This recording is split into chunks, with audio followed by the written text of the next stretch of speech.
A group of adventurers takes a break from their journey. They use the cold night as a chance to drink something warm. At the same time, a strange movement stirs in the forest, but the group is unaware of it. Except for one character, he seems to notice that something is wrong. His coffee trembles with the shaking of the ground. Someone warns that an emoji is approaching the group. A massive serpent draws near. The order is given. All members of the extermination squad must prepare for battle. This is the first time a legendary ranked monster has appeared in the world. The monster uses a fear-inducing mental ability on the group. To keep everyone united, the leader tells them to stay calm and hold their positions. A new message appears saying the group has successfully resisted the fear. This is the extermination squad composed of the best players, and the protagonist is among them. With the help of the buffers, our hero activates his abilities. But for some reason, he is only level 1. The hero is ready to fight. Without thinking twice, he leaps at the creature. The clash causes an explosion of energy. Choi Hyun-sung, 26 years old, is taking a break from work. Up until 3 years ago, he was just an ordinary student. His father developed an incurable illness called mana reflux syndrome. This happened after the interdimensional portal appeared.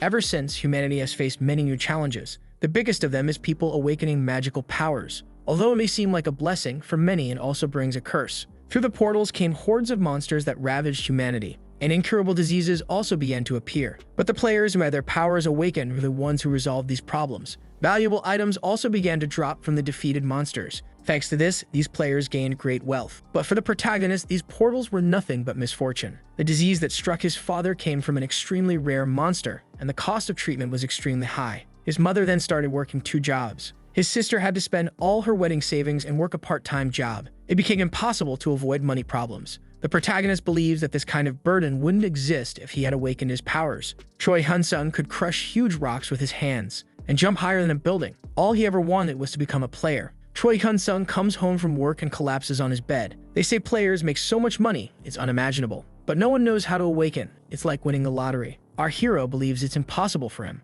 Even so, he still wants to become one. But now being a player isn't about dreams, it's about necessity. If it were that easy, everyone would be transformed. Pushing those thoughts aside, he decides to take a shower. Suddenly, the environment changes, and a HUD screen appears in front of him. The message says he is awakened. Choi Hyun-sung remembers hearing about someone who had a heart attack upon winning the lottery. Our hero gives the status window command, hoping his stat points are good. But what he sees is strange. His points should all be at least 10, but that's not the case. These things depend on luck, but it seems like he's going to have a hard time ahead. After joy comes despair. Even at the lowest level, the total of all attributes should be at least 40. Choi Hyun-sung adds up everything he has, and the total comes to 18 attribute points. The average among other players is 50, but for some reason, the protagonist's total is very low. Except for the fact that every time he levels up, he gains 5 more points. To reach even a basic player's level, he'll have to run and grind many levels. Not to mention he doesn't have any passive or active skills. Even low-level players would be valued if they had good skills. Guilds would fight over our hero. 99% of players start out able to choose the tank, warrior, or healer classes. But one girl is different. Kim Hana, since her youth, has been supported by high-level players thanks to her unique skills. She is the only buffer in Korea. On the other hand, many players can't get past the early levels. Still, even so, our hero has never heard of someone without any skill in the past 19 years. Choi Hyun-sung grows curious about what he sees, but he already assumes it won't be worth it. A long list opens before him. At the top is a rare elven sword. Looking closely, there are other weapons of the same rank. Our hero thinks it's amazing, but they seem to have a high value. He wonders if there's a way to convert that into regular currency. But apparently the boy has 2 billion points to spend. Maybe he can use that value in the game. Additionally, he finds legendary rank weapons. He didn't even know something like that existed. The public had only ever heard of heroic level at most. Choi Hyun-sung selects one as an example. But the Demon King's staff has no information available. It also says that this weapon cannot be acquired by normal ranked players. For some reason, the points he has don't count for that category. Moreover, there is a locked item that is 1 level above heroic rank. Choi Hyun-sung scrolls to the bottom of the list and finds the elixir. They say this medicine can cure any disease. It seems this system wants the protagonist to do business. Normally, rich people are more interested in tanking skills, so the protagonist decides to check out those options. The protagonist finds an attribute-boosting potion. He becomes interested in these items. Maybe it's worth buying them to resell later. If planned well, our hero could become seriously overpowered. The item is a tiny red stone, but it's funny to think you're supposed to eat it. When he swallows the item, his muscles instantly contract. Even though it only increases power by 1, the sensation was far more intense. After that, he buys a skill book that reduces mana consumption by 10%. The problem now is figuring out where to store the book. Choi Hyun-sung decides to register it on the sales tab. But But our hero discovers the system takes 20% of everything sold. Although he feels it's a rip-off, he knows there's no other way. It's time for him to begin his plan. First, he'll start by buying more strength-boosting items. After some time, his desk is filled with stat gems. Later, at the Hero Association, a receptionist asks how she can help. Our hero says he came to register because he awakened, but the woman finds it strange. She asks if the protagonist really managed to awaken. Choi Hyun-sung finds the comment odd. The woman says no one his age has ever awakened their powers so late. Our hero doesn't understand what she's talking about. That's when he catches his reflection. His image, for some reason, is that of an old man. A security guard tries to help the old man lying on the floor. Choi Hyun-sung realizes that nothing in this world comes for free. He then opens his window. That's when he notices his points are dropping. Apparently, those are his life expectancy points. Our hero is at home now, thinking about everything that happened. Doing some quick math, he realizes he only has about a year and a half to live, so he needs to figure out how to earn more points. He has an idea to sell his belongings. Choi Hyun-sung chooses his Nintendo. First, he tests the console. The screen asks him to place the video game into the floating image. When he touches the console to it, it disappears into thin air. At that moment, the Nintendo appears for sale in the system. Apparently, it worked well. With those specs, he'd probably only get about $60 for it online. He decides to try his luck and sets a much higher price, hoping that the 40 games inside the console will be enough. The Nintendo is successfully registered. Now Choi Hyun-sung wonders if he should list more items for sale. A girl in a room full of treasures is frustrated because every day the same things are registered in the shop. She thinks there should be more competition among people. At that moment, a new item appears in the store. Without thinking twice, she rushes to buy it. Choi Hyun-sung is finally returning to normal. Not only does this prove those points were tied to his life, it also means he can recover them whenever necessary. The current mystery is that the girl doesn't know what to do with these objects. She looks curiously at a watch, noticing the numbers change on their own. She doesn't understand why it's a rare item, but she's convinced. Another thing she sees is a screen asking for mobile data. Apparently, she's never used a cell phone either. Even after poking around, she can't connect to the internet. She has no idea how this device works. But after fiddling with it a bit more, she finds something interesting, a mirror magic. In the video functions, she discovers something amusing and decides to press the button. What she sees surprises her. In the video, there's an effect that puts a hat on her head. She thinks for a moment about whether or not to do what she's considering. The girl takes a selfie, and apparently she likes it because she goes back and takes more photos. The one who's not happy is the demon woman. She wanted to be able to buy all the items, but someone stole that chance from her. Now the problem is figuring out what these things are for. She even uses magic to try and find a clue, but nothing happens. Even after turning on the video game, she doesn't feel anything magical coming from it. But without realizing, the girl ends up playing for hours until she sees the game over screen. Unfortunately, she's not even a little happy about that, and she explodes in rage for losing again. In the city, Choi Hyun-sung stands in front of a car. But he can't list the vehicle for sale because only items that belong to the player can be sold. He gets frustrated and ends up leaving. On the way, our hero sees some things lying on the ground. For some reason, the protagonist is able to list a broken fan for sale. Maybe only specific things work. And there's also a limit of 10 items that can be listed in the store at a time. Choi Hyun-sung opens the sales menu, but in the end, he has fewer points than when he started. Unfortunately, things are going badly, and no one is buying anything from him. A new notice arrives. The message says that a complaint was filed under Choi Hyun-sung's name, reporting issues with the products he sold, and if it happens again, he will be banned. This is something the boy didn't expect. Choi Hyun-sung had no idea this kind of system existed. Now his priority is to lower the prices of his products as quickly as possible. That's when a notification comes in saying that all listed items have been sold. The panic about no one buying his stuff disappears instantly. Our hero then decides to raise the prices even more. Again, a complaint comes in. The message says that 70% of the items were considered defective, so his account may be suspended temporarily until it's resolved. Apparently, the messages are about the cell phone that turned off for no reason. That person doesn't know you have to plug the items in to recharge. Other messages keep coming about cigarettes, beer, and other everyday things that the person doesn't understand how to use, and they're threatening the protagonist if he doesn't replace them. But Choi Hyun-sung doesn't even have time to respond before he receives more threatening messages. As a result, his store privileges are suspended for 3 days. But if the protagonist doesn't fix these complaints, he'll be inactive for 3 months. Our hero is thinking of first sending a new cell phone with a charger. He hadn't even considered that his customers might not be from Earth, which is why they don't know how things work. Choi Hyun-sung even starts to consider the possibility that they are aliens. Maybe selling more electronic devices is a good idea. Our hero then visits an online store. The item prices are very cheap, but it looks like Choi Hyun-sung doesn't have enough money. Looking into his pocket, he only has a few coins. The boy even considers selling his skill book since he's out of auctions. But that's when the protagonist has an idea. He taps on his phone and time begins to pass. At the construction site, the workers can't believe what they're seeing. Choi Kun-sung is carrying 3 bags of cement on his own without any difficulty. He even gets compliments for it. One of the workers asks where the protagonist used to work. Our hero replies awkwardly that he's just used to it. 3 days pass. Only 9 seconds remain before the suspension ends. Choi Kun-sung can barely wait. The restriction is finally lifted. It's time to list new items for sale. But at that exact moment, a new complaint is registered. The boy is visibly nervous.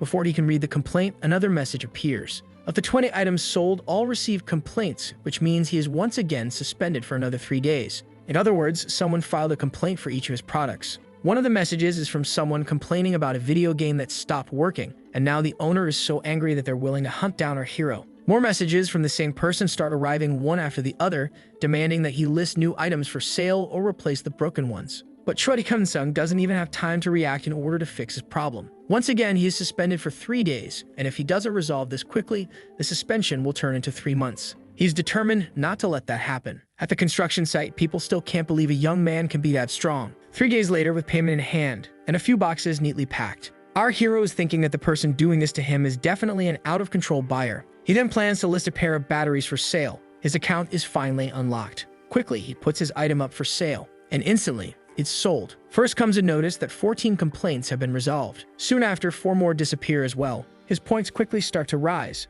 Choi Kun-sung celebrates his success. Now that everything worked out, he's already thinking about listing more phones or consoles for sale. But before that, there's something else to do. Maybe it's time for him to register as a player. For a registration card to be issued, a person must complete a 3-week course at a training school. If they fail, they can try again, but if the same person fails again, they lose the right to register. Just because someone awakened doesn't mean they'll automatically become a dungeon hunting player. Choi Kun-sung passes the test without any problems, and he's applauded for getting through it easily. But one of the players thinks our hero shouldn't be allowed to graduate since he doesn't even have a skill. A girl thinks it's cruel to say that, but the guy doesn't care at all. Choi Kun-sung already knew things like this would happen. 3 weeks later, our hero is leaving the school. A group from his class invites the protagonist to go celebrate with them. Even one of the guys suggests they should go out drinking with everyone, but the protagonist says he needs to go home for personal reasons. The group seems a bit disappointed, but Choi Kun-sung doesn't mind since they'll probably never see each other again. The receptionist announces that his card has been issued. Our hero is very pleased with himself. He finally has his hero license.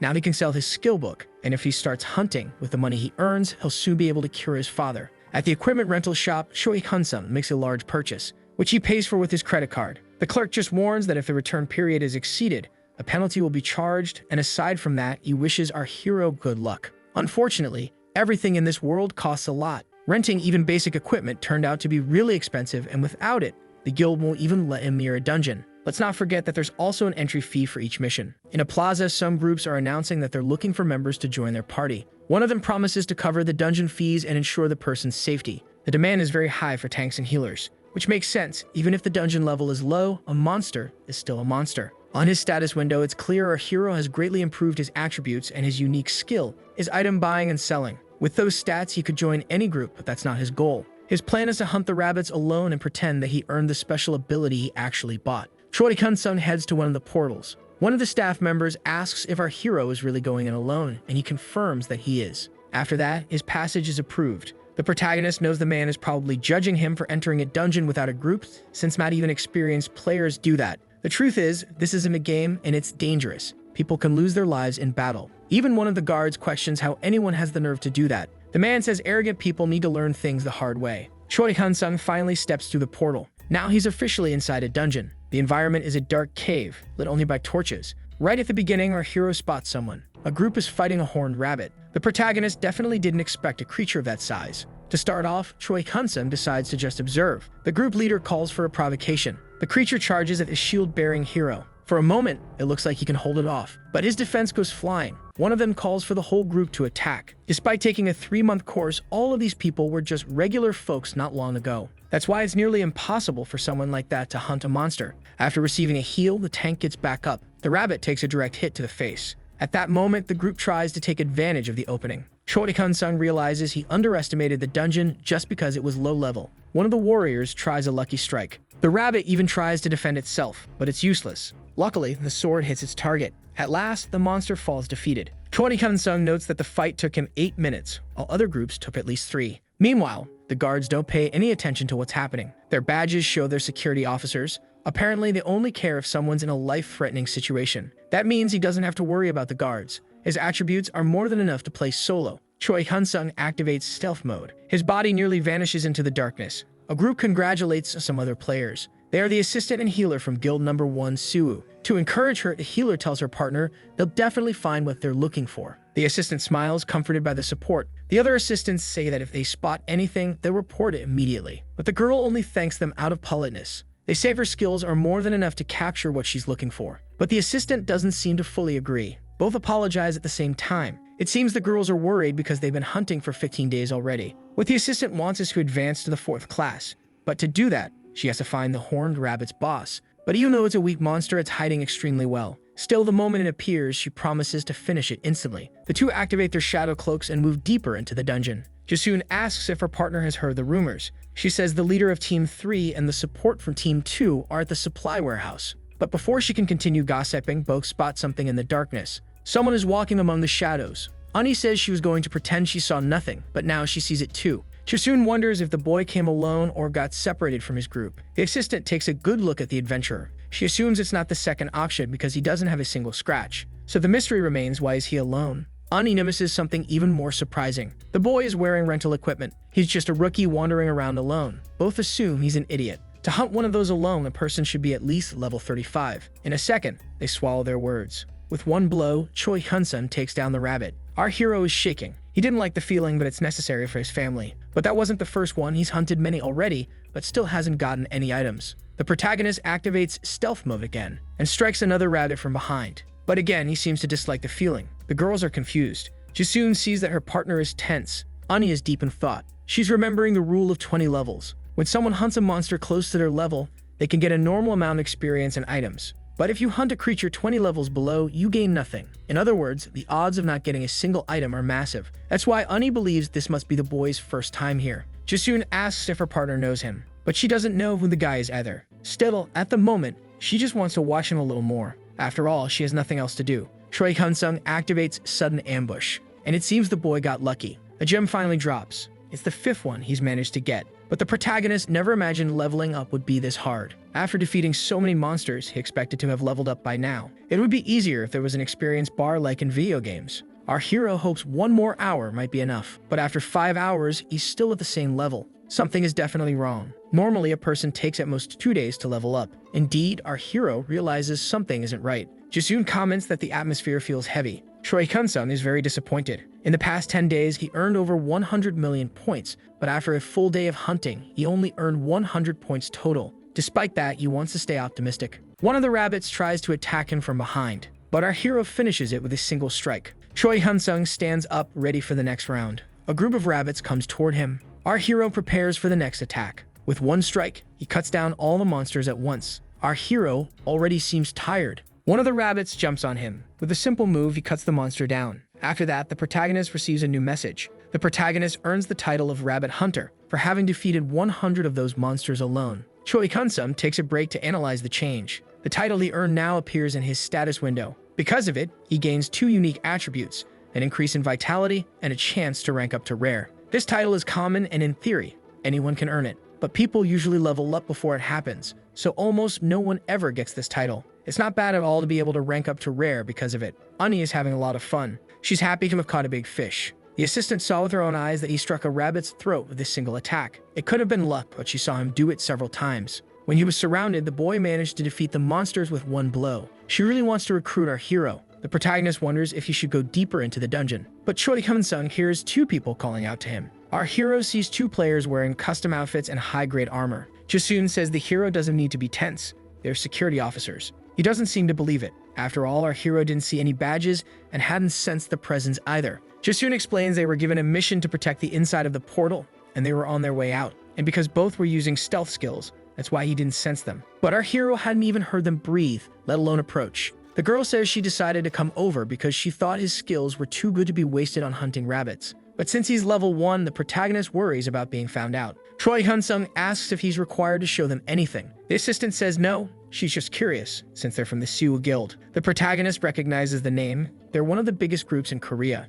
She says she'll help him get into the group and he only needs to show his status window. Our hero is in a tough spot because he has a penalty preventing him from leveling up. Choi Hyun-sung believes a player with stats like his will be considered suspicious, and no matter how much he hunts, his level doesn't go up. Our hero says he has no intention of joining a guild. Then he turns his back on her. Ani tries to stop him from leaving. The protagonist seems startled by her reaction. The girl curiously asks if he doesn't know who the Siwa Guild is. He says yes, he knows who they are. So then she wants to know why he still refuses to join the group. The protagonist explains that he doesn't like being tied to anyone and that he doesn't need a guild right now. She even asks if he's already with another team. But our hero keeps denying it, saying he prefers to be alone. Apparently, the two girls are convinced by his answer. Choi Hyun-sung says goodbye to them. Still, Ani gives him her card in case he changes his mind. He accepts it and decides to leave. But before that, she asks if they can leave the dungeon together. She says it would make things easier for everyone. But again, he refuses any contact with other players. Ani finds the boy's behavior very rude. Her friend says that he may act like that for now, but one day he'll regret it.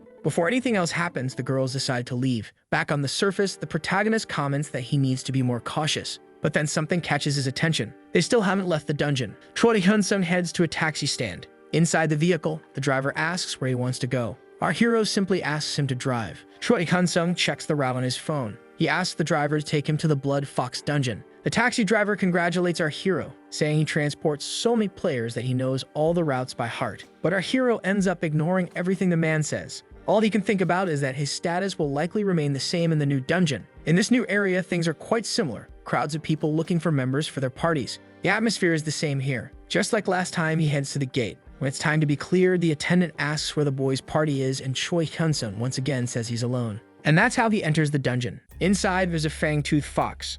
A group of players surrounds the creature. Choi Hyun-sung simply observes. He also notices something similar to the previous dungeon. The guards don't care at all about what's happening. Our hero takes advantage and activates his stealth. With that, he reaches the lower floor. The protagonist draws his sword, ready to fight. He's confident that this time it will work out. Choi Hyun-sung charges at the creature. Our hero sees that one of them gives 180 points. He swings his sword, ready to end the fight quickly. With one move, the foxes are already lifeless. Our hero notices something. More foxes are approaching. Little by little, he's being surrounded. Our hero wonders if he'll have to take this fight seriously. 2 hours later, he realizes his count is at 299. With 13 foxes defeated, Choi Hyun-sung earns a new title, just like last time. Our hero, on the other hand, was already expecting it. He asked to see his status window. In the end, his level remains the same, but his strength increased by +1. Apparently, each title gives something different. Our hero is already being surrounded by a large group of foxes. Choi Hyun-sung is ready to begin the second part of his experiment. 7 hours after the fight, our hero opens his window. He's earned a rare title and receives the name Blood Fox Predator. This time,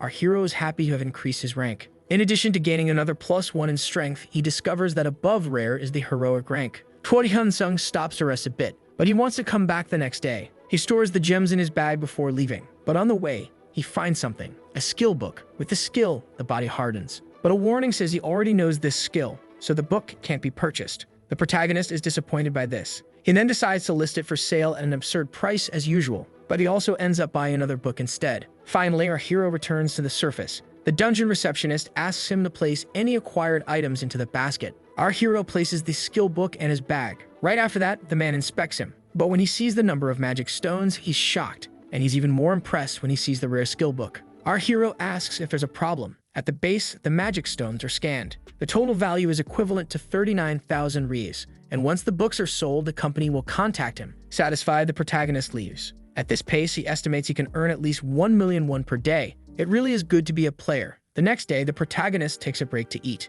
He wonders if it would be better to rent a room near the dungeon, since his home is very far. What matters is that today, he'll level up his title. Inside the cave, another fox meets the same unfortunate fate. Without difficulty, our hero takes down another creature. With that, he unlocks a heroic achievement for defeating 5,000 foxes alone. A new message says our hero is the first person to earn a heroic rank title. The protagonist didn't expect to be the first to do it. Although he feels like he cheated in a way, it's also a good thing. In the status window, it shows that his points shoot up to a total of 100 and all attributes increase by at least +20. Choi Hyun-sung also discovers something new. It's possible to rank up a title for legendary. Our hero wonders if it's worth trying, but not today. For now, he's tired. He promises to return tomorrow. 10 days later, our hero has rented a hotel and is eating a bit too. In the dungeon, he defeats another group of foxes. With that, a new achievement is unlocked. Finally, the legendary rank has been achieved. Choi Hyun-sung collapses from exhaustion. On the screen, another major leap, every attribute increased by 40 points. Our hero can't hold back his laughter. He's very pleased with himself, just to check, but this is the maximum a title can go.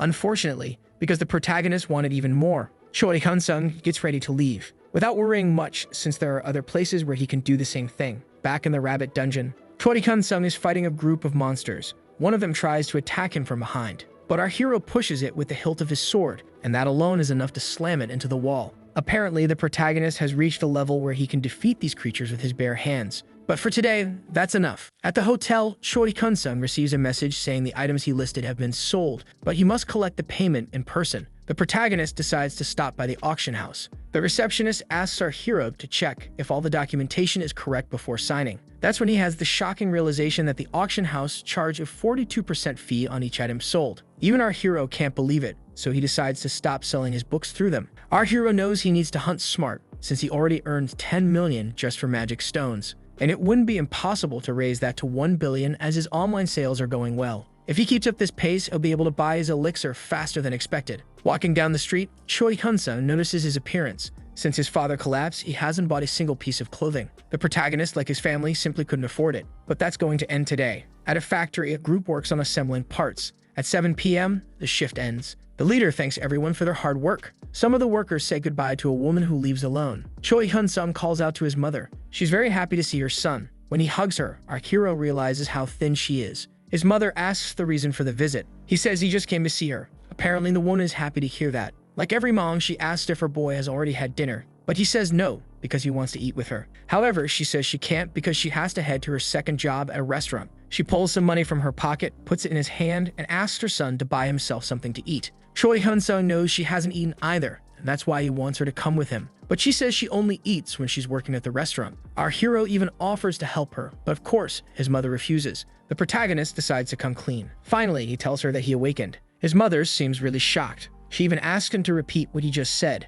Choi Hyun-sung shows her his hero license and says he's become a player. So now she can stop working at the restaurant. The first thing she says is that it's dangerous. Our hero says he's careful, but what matters is that she doesn't need to work there anymore. But she refuses, saying that being a player isn't a guarantee of income, and she's heard that in the beginning, you spent more than you earn. Choi Hyun-sung agrees with her, but he shows her how much he made. She opens the document and sees that her son earned 1 billion yen. With that money, he hopes she'll stop working, pay the hospital bills, and now they can live a little more comfortably. She starts crying immediately. Choi Hyun-sung asks her to stop since his parents took care of him all his life. Now it's their turn to rest. His mother can only say thank you. Later, she introduces her son to the staff at the restaurant, and he even helps wash the dishes to lend a hand, which helps everyone finish work earlier that night. At the end of the evening, they say goodbye and go home together. His sister welcomes their mother home, but it's Choi Hyun-sung who responds, happy to see her. The girl doesn't understand why he showed up out of nowhere, but the protagonist promises it's for a good reason. The three of them sit together on the living room floor.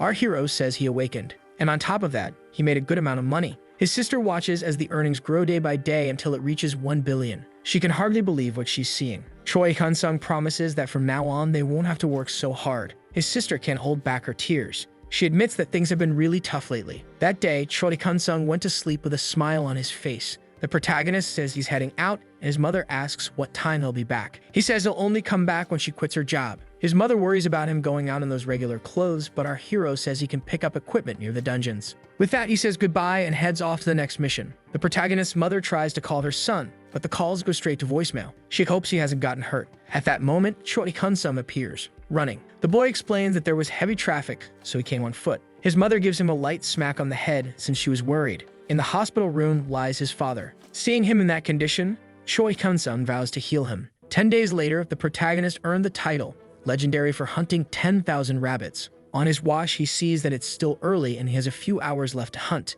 The taxi drops him off at the next dungeon. But unlike the others, there's no one here. The sign says this is the Vampire Bat Dungeon, recommended for those between levels 10 and 15. Our hero heard they're normal size and only move in flocks. Normally, hunting them without a full party would be difficult. Choi Hyun-sung crosses the portal with stealth mode activated. The guards chatting nearby didn't even notice him passing. Our hero finds this situation strange, but he's ready to begin the hunt. With that, he activates a shield around himself. To lure the bats into attacking, he pricks his own finger. The moment they catch the scent, the creatures charge. The protagonist feels as if the darkness itself is rushing toward him. A dark mass of shadow and wings moves as one and covers our hero. Inside the shield, he activates a fireball spell. The light reveals the bats desperately trying to break through the barrier. But the weak flame also shows that our hero is struggling to use two skills at once. He focuses to intensify the flame. A dungeon with such tiny creatures is causing quite a bit of trouble. In the end, that's the best he can do with his fire magic in this situation. The fireball passes through the barrier, triggering an explosion in the cave. The impact is so strong that all the bats are wiped out at once. The barrier ends up cracked. Even the caster hadn't expected it to be like that. But before he can celebrate, a new wave of bats comes flying at him. Choi Kun-sung is already preparing another fire spell. The bats charge at him full speed. He throws the fireball at them. Right after, he receives a notification for a new achievement. If all goes well, he might even earn the legendary one today. More important is finding out how many magic stones our hero can collect. In the darkness, the protagonist sees something strange. Amidst the shadows in the dark lies a sword shaped like a bat. Even the protagonist didn't expect this. Apparently, the mana from all those bats formed this weapon. Choi Kun-sung picks up the sword from the ground. He receives a message saying that the weapon has a passive ability that allows the user to regain health when the sword absorbs the enemy's energy. The protagonist ends up liking this effect quite a bit. But what's most important to him is wondering whether it's possible to obtain more than one of these blades. Our hero discovered that even if the monsters are weak, if a bunch of them dies at once, their mana can combine to create a rare item. So imagine if a bunch of rare monsters were defeated at once. A week later, our hero realizes it might not be that easy after all. Only the usual gems dropped on the ground. After the blade, the mana only fused one more time. And the item is in his bag, a black cloak with decent durability. But it's rare only in name. The protagonist decides to stop this hunt. It's better to go to another dungeon and collect other titles. A few days later, his mother asks if he's doing okay, since they're spending a lot of money to buy a house. But our hero promises not to overdo it. When the customers walk in, the attendant greets them. Choi Kun-sung says they spoke on the phone. The attendant recalls that he's looking for a 1,000 square meter apartment, but his mother thinks that's excessive. Still, the protagonist says he wants to give each of them their own room. A week later, his sister finds the apartment huge. It's the first time she's seen the new house. The girl gets really excited. The protagonist promises that the next house will be even bigger, but for her, it's already perfect. Their mother cooks the first meal in the new home. His sister says they need to bring welcome rice cakes to the neighbors, and his mother thinks it's a good idea. Choi Kun-sung sees this moment and finds it really nice, but he hopes his father can be there next time, and he'll make sure that happens. Now it's the Crimson Rat dungeon for players level 6 to 10. The rats prepare to attack, but the protagonist jumps to dodge their strike. In midair, our hero finds the scene somewhat amusing. Then he pushes off the cave walls. These rats are faster than he expected, but with one move, 2 of them go down. In the end, the protagonist is on another level. He summons a fireball, ready to earn a few more titles. Once again, at the exit, his bag is full of diamonds. The person in charge of inspection can barely believe what they're seeing. Choi Kun-sung just waves goodbye to the man, all smiles. But before he can leave, a voice calls his name. The woman says they've met before, but this time, she insists on properly introducing herself. Her name is Lee Shudi, and she's an assistant from Team 1 of the Siwon Guild. She asks for a moment to talk. 1 week earlier, the manager is desperate to find out who's been giving him such a headache. Lee says she doesn't know anything either. The guildmaster reviewed Choi Hyun-sung's profile. He guesses the protagonist must already be getting rich from all the magic stones he's been selling. But the girl doesn't believe that means the protagonist has a unique ability. Still, the guildmaster thinks the chances are high. That's why he wants this kid on his team. Of course, Lee agrees. He'll send a negotiation specialist to help, but she can try convincing the boy first, since she was the one who found him. Before leaving, he has one more question. The guild leader wants to know if Lee leaked this information to anyone else in the guild. The girl says no. She even made sure her friend stayed quiet. With that, he trusts his assistant's word. The protagonist starts wondering how he was found. That's when he remembers the contact card he received. Of course, that makes him irritated. Our hero immediately begins questioning the woman, wanting to know how she found him or how they know his name, since the boy suspects they were also looking into his background. Taking that cue, the negotiation specialist introduces himself and asks if they can talk more calmly, but Choi Hyun-sung just dismisses him and walks away. The man seems out of options, so he asks if he can visit our hero at his home instead. Those words catch the protagonist off guard. The man says he waited outside out of respect. His name is Go Jin-sung, and he says he's the recruitment manager of the Siwon Guild. Choi Hyun-sung asks what they want. Go says it's obvious. They want to recruit him. Our hero replies that he has absolutely no interest in joining a guild, and the recruiter knows that, so he apologizes if he's come off as pushy. But he explains that most guilds are actually far more persistent and much less polite when trying to recruit someone. Still, nothing he's saying seems to have any effect on our protagonist. On top of that, he talks too fast, so Choi Hyun-sung cuts him off. Our hero says he wants to know how much the signing bonus is and what the annual salary would be. Go says that depends on the person's level and attributes. At that point, our hero realizes they're starting to reveal their cards, but the recruiter promises that at the very least, he'll secure a signing bonus of 100 million and an annual salary of 10 million. The The protagonist is surprised. Even if they're underestimating him, they're still offering a lot. Maybe they want our hero as their main player. It still doesn't make much sense since the protagonist has never heard of a guild offering that much money to a rookie. Except, of course, for the country's one and only buff, Kim Hana, who had already proven her worth to the world, which isn't the case for Choi Kun-sung. Our hero does have his unique buy and sell ability, but they definitely don't know that. When he got his player card, he made sure to only reveal his level. That's when the protagonist realizes what's really going on. Choi Kun-sung asks if all of this is because of the magic stones. The recruiter says he doesn't know what he's talking about. It was just for a second, but Lee reacted. You can tell the recruiter really has no idea what he's talking about. Now she, on the other hand, is doing a poor job of hiding it. But it's not like a major guild would be chasing after someone just for magic stones. They probably already suspect that the protagonist has a unique ability. The recruiter wants to know what he's thinking.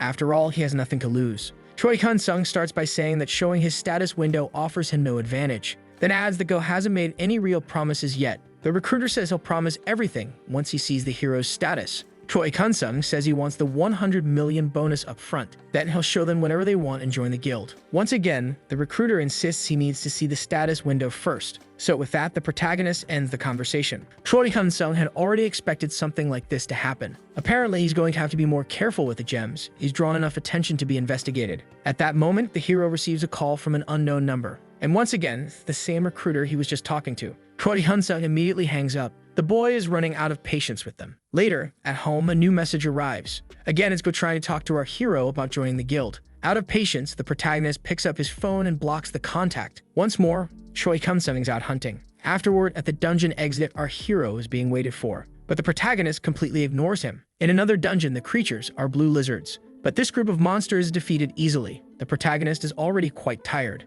But at the rate things are going, soon he'll be able to buy the elixir. The next dungeon is home to the red mane wolves, recommended for levels 15 to 20. This area, unlike the last one, is crowded, but not overly so. The giant wolves are under attack by a party of adventurers. A closer hero is sure these creatures are stronger than the lizards he fought, but even so, they'll go down in a single hit. Our hero believes that with his current stats, he can defeat level 50 monsters. For today, he's aiming for the Wolf Hunter title. Deeper in the dungeon, a security badge is stained with blood. From the shadows, it's clear the man is being eaten alive. His level 71 partner can't believe what he's seeing. The creature he's facing is a two-headed dog. The player tries to help his friend, but in a second, he loses his arm. The creature moves so fast he didn't even see what happened. In a desperate move, he tries to escape. But with one attack, the player loses his life. The protagonist doesn't have to walk far to find people. Choi Kun-sung figures that since it's a popular dungeon, it's pretty crowded. Our hero finds that very concerning. These portals started appearing 10 years ago, and even after the discovery of a heroic dungeon, a new one always shows up. Since new players awaken every year, a wolf leaps to attack, but Choi Kun-sung beheads it in midair. Before he even lands, a group is already waiting for him. Quickly, he prepares a fireball.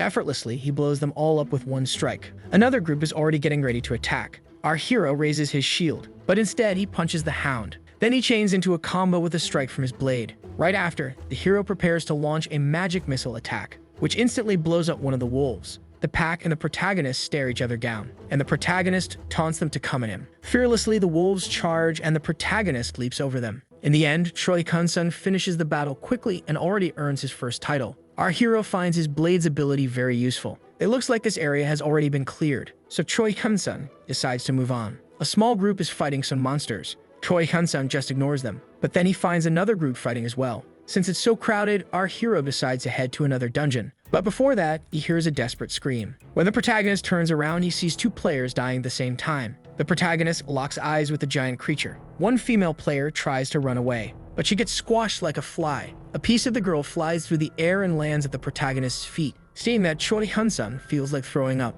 The three-headed dog has wiped out the entire player party. Facing that massive hound for the first time, our hero is tense. With a swift movement, the dog tries to crush him, but the protagonist dodges easily. For the first time, Choi Kun-sung feels like his life is truly in danger. The protagonist hides behind a rock, but the panther attacks exactly where he's hiding. Choi Kun-sung hadn't expected his stealth to fail. He even jumps to escape, but even though the attack only grazes him, his armor is already destroyed. The protagonist is left with only his shirt and cloak. The giant panther attacks again, and the hero jumps and slams his shield into the feline's nose, leaving the monster stunned, but doesn't turn out to be very effective. Choi Kun-sung drops his bag on the ground, and he prepares his fire attack, launching 3 at once. This time, the monster seems to feel it. Choi Kun-sung grabs his things and tries to flee, since his magic didn't deal as much damage as he hoped. This monster is seriously tough, though this dungeon is meant for level 20 players. The protagonist fires off 2 more fireballs. He hits 2 heads at once, but if he keeps this up, his mana will run out quickly. Even with the distraction, the protagonist takes a hit from behind. Luckily,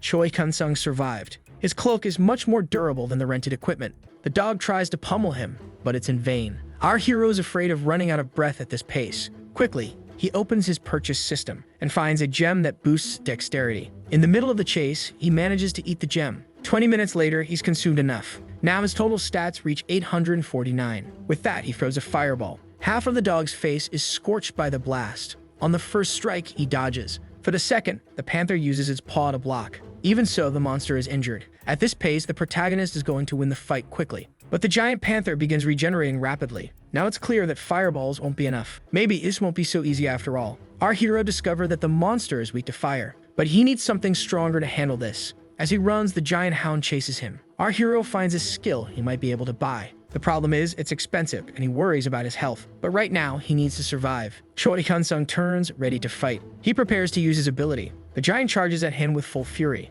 Choi Kun-sung prepares a fire spear, hoping to land the hit. This is the new flame ability. Luckily, the attack explodes right in the monster's face. Our hero cheers that it worked. One of the heads explodes. Now only 2 remain, but the second strike misses entirely. Choi Kun-sung doesn't lose focus. He challenges the beast to see who will survive this fight. The first spear misses the target, but the second hits dead on, blowing up one of the panther's heads. The protagonist celebrates again. But the joy doesn't last long. He opens his status window and sees that his mana is gone. His goal now is to survive until his energy is restored. Elsewhere, a girl screams in panic. All the players are evacuating the dungeon. Only the guards remain behind. What they're witnessing is a horrific scene left by the monster. One of them says he found a footprint. Judging by the size, that Rup assumes the creature is not normal. The girl starts to wonder if it's really a good idea to go after this thing. One of the players doesn't like sitting around waiting for help, especially since the guards outside aren't responding. That means they too might have been taken by this creature. Even though they aren't very confident, the group leader still wants to investigate.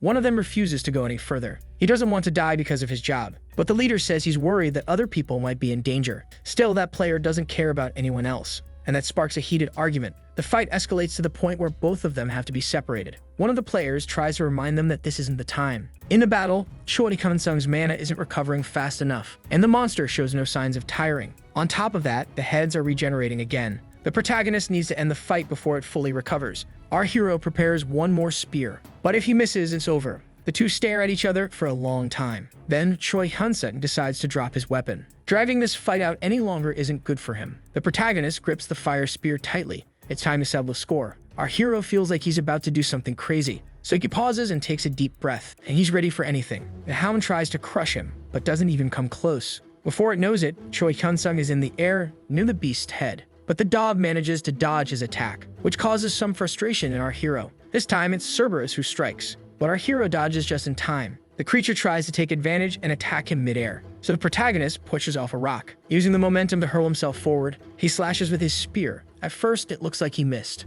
but when he lands, our hero celebrates. Even a grazing hit left a scar on the monster's face. Choi Kun-sung charges easily at his enemy. The monster tries to attack, but it's effortlessly dodged. On top of that, the hero lands a hit on the creature, which cries out in pain. Seeking revenge, the dog tries to crush him again. Choi Kun-sung uses his speed and climbs onto its back, and thrusts the spear into the back of its neck.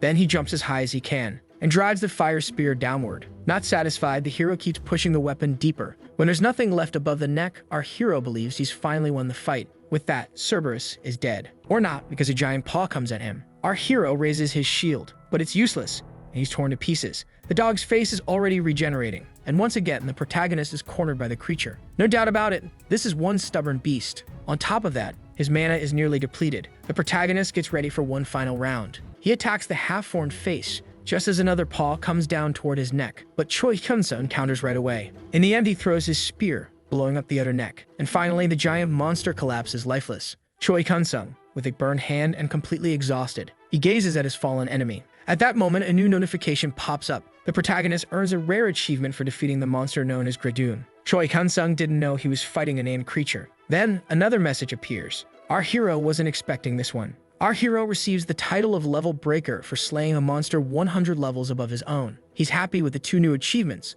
though it took a massive effort. Suddenly, the monster's body begins to transform into mana. becoming a skill book. The protagonist walks over and picks the item up from the ground. The rare and unique skill grants the ability not to die as long as the head isn't destroyed, with all other wounds regenerating. As long as he protects his head, any attack can be healed. Our hero is now almost immortal. Even if the regeneration is slow, he can still evolve this ability. The protagonist has never seen a rare skill for sale that can evolve like this one. Tanks would absolutely go crazy over this book. Choi Kun-sun gathers his things and gets ready to leave. He can't help but think that there's no other skill like this in the world. It's one of a kind. A message asks if he would like to activate the power of immortality. Choi Kun-sun accepts and a blue light begins to glow. As soon as his passive ability activates, he starts to regenerate. But it seems this skill consumes vitality. Fortunately, our hero has plenty of that. Later, the protagonist checks the titles he earned. The first one boosts all attributes by 5. What excites him is that it's a common rank, which means our hero can improve that percentage. Now with the other title, he gains +3 vitality. Choi Kun-sun considers Gradoon to have been a good boy. Having wrapped everything up, he decides to head back.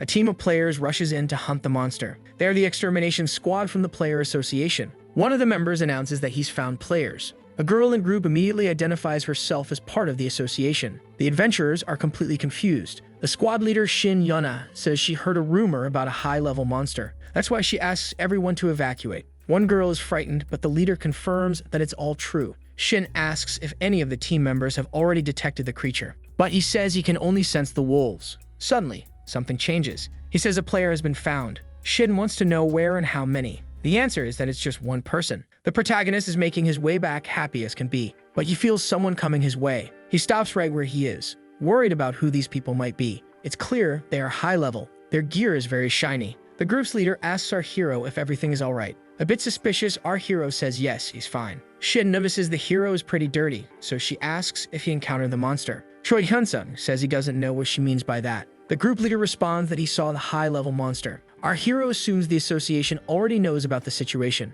Our hero decides to say yes, he did encounter the creature. Suddenly, the girl gets closer than she should, excited and eager to know more. That's when she realizes her mistake. Shin quickly apologizes, then she says she'll help him, and hands him a vial to treat his wounds. Choi Kun-sun recognizes that it's a very rare item. The description says the potion heals quickly. Shin tells him to just spray it on his hand and that's it. The protagonist doesn't really know how to react, so he decides to talk about the monster. The leader tells him to go on. Choi Kun-sun says the creature was a giant black-furred, 3-headed jaguar. Shin says a monster like that has never been seen before. Not even her companions know anything about it. The protagonist continues and says the monster was the size of a house, and that it went in that direction. Shin then thanks him. Right after, they disappear in the blink of an eye. Even our hero is surprised by their speed, but he's glad he defeated the creature. Otherwise, by the time those players arrive, the monster would have claimed more lives. The reward is just a bonus. Even if that group is now going to be searching for nothing, the team reaches the end of the dungeon. One of the players wonders if the creature passed through the portal. The leader hopes not, because that would cause an even bigger problem.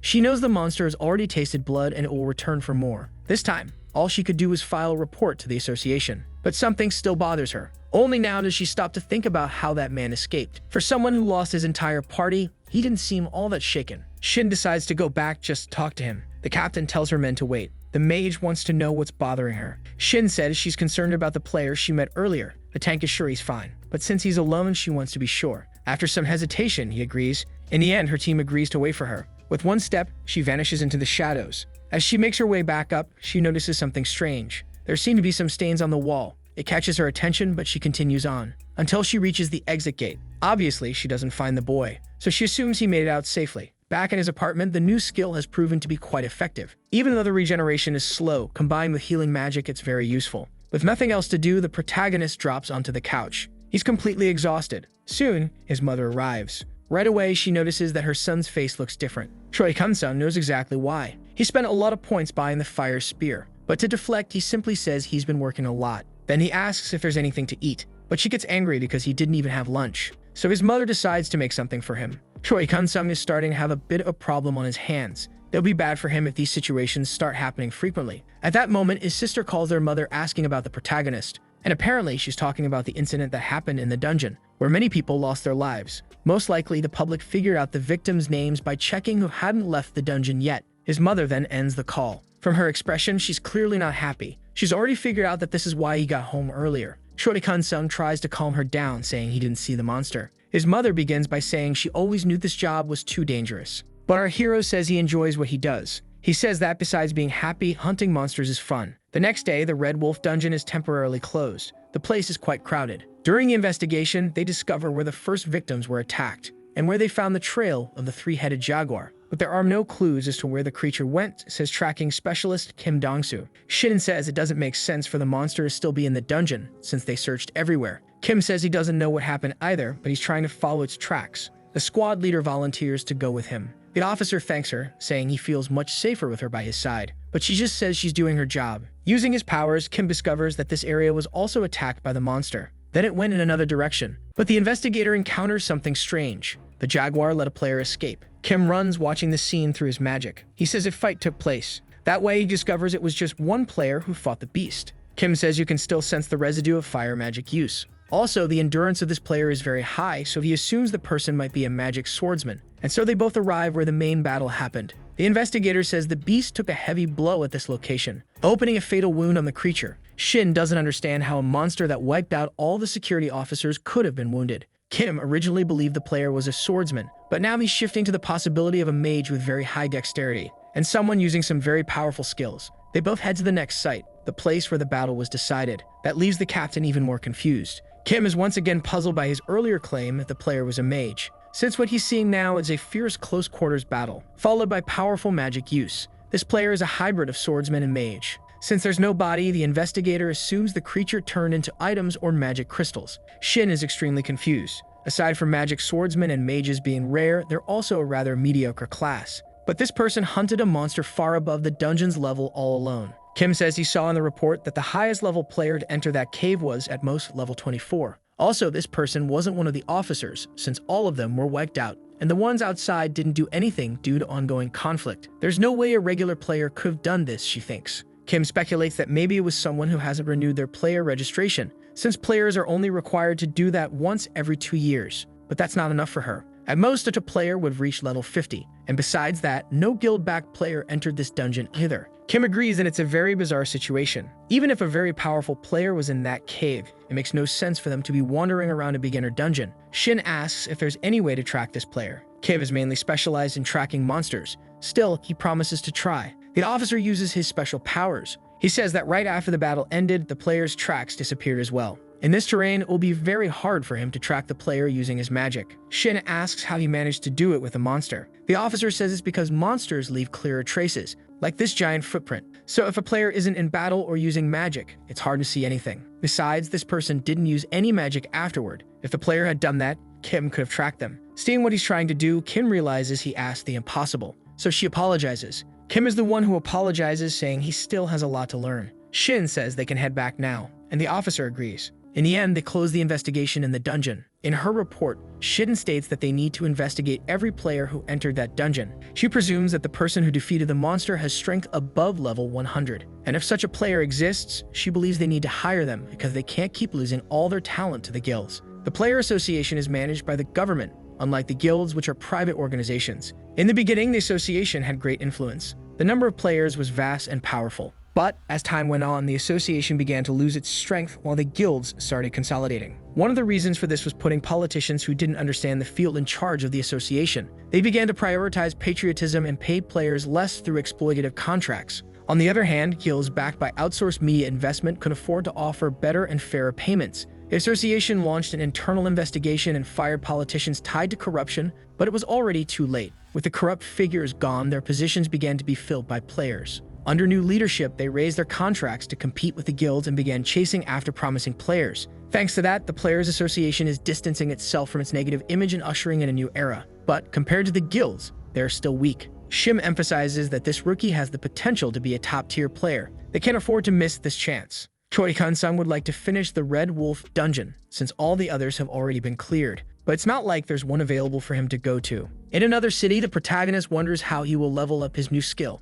since there's nothing about it on the internet. Maybe it's just about knowing how to use it. The problem is it's a passive skill, and he's not supposed to get hurt. At the hotel, Choi-kun-san tries to think of a way to hide the magic stones. He can't trust those guys standing at the dungeon entrance. The protagonist has to avoid the eyes of the association staff. The inspection is supposedly to prevent players from bringing dangerous items like monster eggs or otherworldly plant seeds. But in truth, everyone knows the real reason is to prevent tax evasion by players. The protagonist is certain that the association and the guild must have some kind of cartel. Our hero needs to find a way. He remembers seeing something available for purchase. The skill being sold creates a space only its owner can access and manipulate. As always, it's very expensive, but it's definitely a skill he's going to need. When he clicks, the book instantly appears in his hand, and of course, he agrees to learn the skill. Without a doubt, Choi Kun-sung is older now. But to test it, he activates the personal space skill. A portal opens in front of him, showing that it worked. Inside, it's much larger than he expected, far bigger than the tiny studio apartment he once lived in. After that, he closes the portal and is ready to go out and hunt monsters. Choi Kun-sung heads to the portal, hoping everything goes smoothly. He hopes to be mistaken for just another night. Of course, upon closer inspection, there's always someone who doesn't forget. The staff member takes his badge and scans it through the machine. But just as he's about to be cleared, the man asks the protagonist to wait a minute. Soon after, the man confirms our hero's identity. Inside the cave, with a swift move, he slices the wolves into pieces. Right after that, an update comes in. Choi Kun-sung earns a rare title for hunting 1,000 red wolves. In the end, it went pretty smoothly. And all that earlier drama was just for a biometric check. That's why getting into the dungeon was also easy. Choi Kun-sung opens his personal space and sucks the jewels inside, but he holds onto one, since he needs to take something out with him. Choi Kun-sung feels a little nervous as his bag is inspected. In the end, the staff says everything is fine. Then he leaves like it was just another workday. Now the protagonist can be happy because he won't draw attention anymore. 10 days later, Choi Kun-sung finally manages to hunt 10,000 red wolves. The protagonist decides to stop for the day and organize his items. He receives a skill book, but it's one he already has. He'll check the other one later, but now this is the one he wanted. Regenerative Winds, a passive skill that boosts recovery. Quickly, he agrees to learn this new power. A new notification pops up. For some reason, the protagonist can't learn the new skill. Choi Kun-sung is left not knowing what to do. He's never heard of anything like this. What actually happened is that the Book of Immortality absorbs this skill and then enhances itself. Once again, our hero is left clueless. Looking at his skill status window, it seems like nothing changed. Apparently, the regenerative winds became part of the other skill. But what's unclear is how much it improved. The protagonist takes his dagger and cuts his own skin. In a short time, the wound closes. But apparently, nothing changed. Maybe, in order to evolve, his skill needs to absorb more books. The problem is that the cost of this one, for example, is 30 million, but its efficiency is very low. In the end, he leaves the dungeon, and he walks away while using his phone. An unknown number calls him. The protagonist decides to answer. The person on the other end already knows they're speaking to Choi Kun-sung. It's the leader of the second support team who's calling. Immediately, he gets nervous. The protagonist says he only wanted to receive this call if his terms have been accepted. The caller remembers clearly the 100 billion won contract. That's why they decided to agree to his demands, and now they want to meet to sign the contract. Choi Kun-sung starts to think it might be a scam, but the caller insists it's not, saying that since such a large amount is involved, they're handling it seriously. For a moment, the protagonist is speechless. He says he's too tired at the moment for a meeting, but he'd like to see the contract first.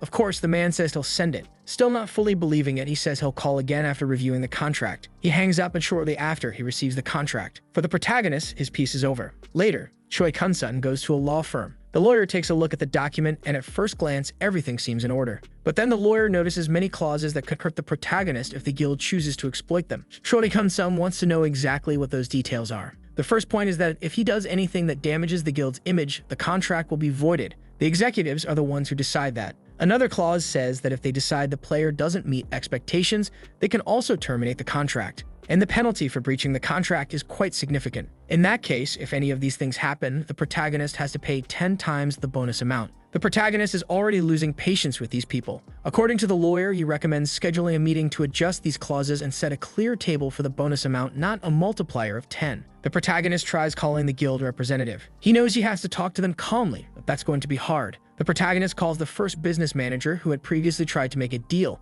and this time the man offers a 50 million bonus. Choi Kun-sung says what he wanted was 100, and the negotiator knows that. But realistically speaking, even though the guild is a big company, the amount he's asking for is very high. To be honest, the man had to beg just to get the 50 billion approved. In this situation, Choi Kun-sung says he'll think about it. Even the man is surprised. Then he sends the contract to our hero. Choi Kun-sung examines the document, which appears to be the same as the previous one, except for the bonus. The lawyer checks whether everything went well. Our hero says yes and asks him to review the new document. Of course, the man is happy to do it, but when he comes back, something is bothering him. The lawyer suspects the contract wasn't written by the same person. Choi Kun-sung asks how he figured out that it was written by two different people. He says the layout is the same, but there are some differences. To start, this one has fewer unfavorable clauses, and the penalty fee was reduced to 5 times the bonus amount. The protagonist wants to know why the same guild would offer 2 different contracts. Apparently, there's some kind of internal conflict going on. But that's actually good for our hero. it means he can get a better deal.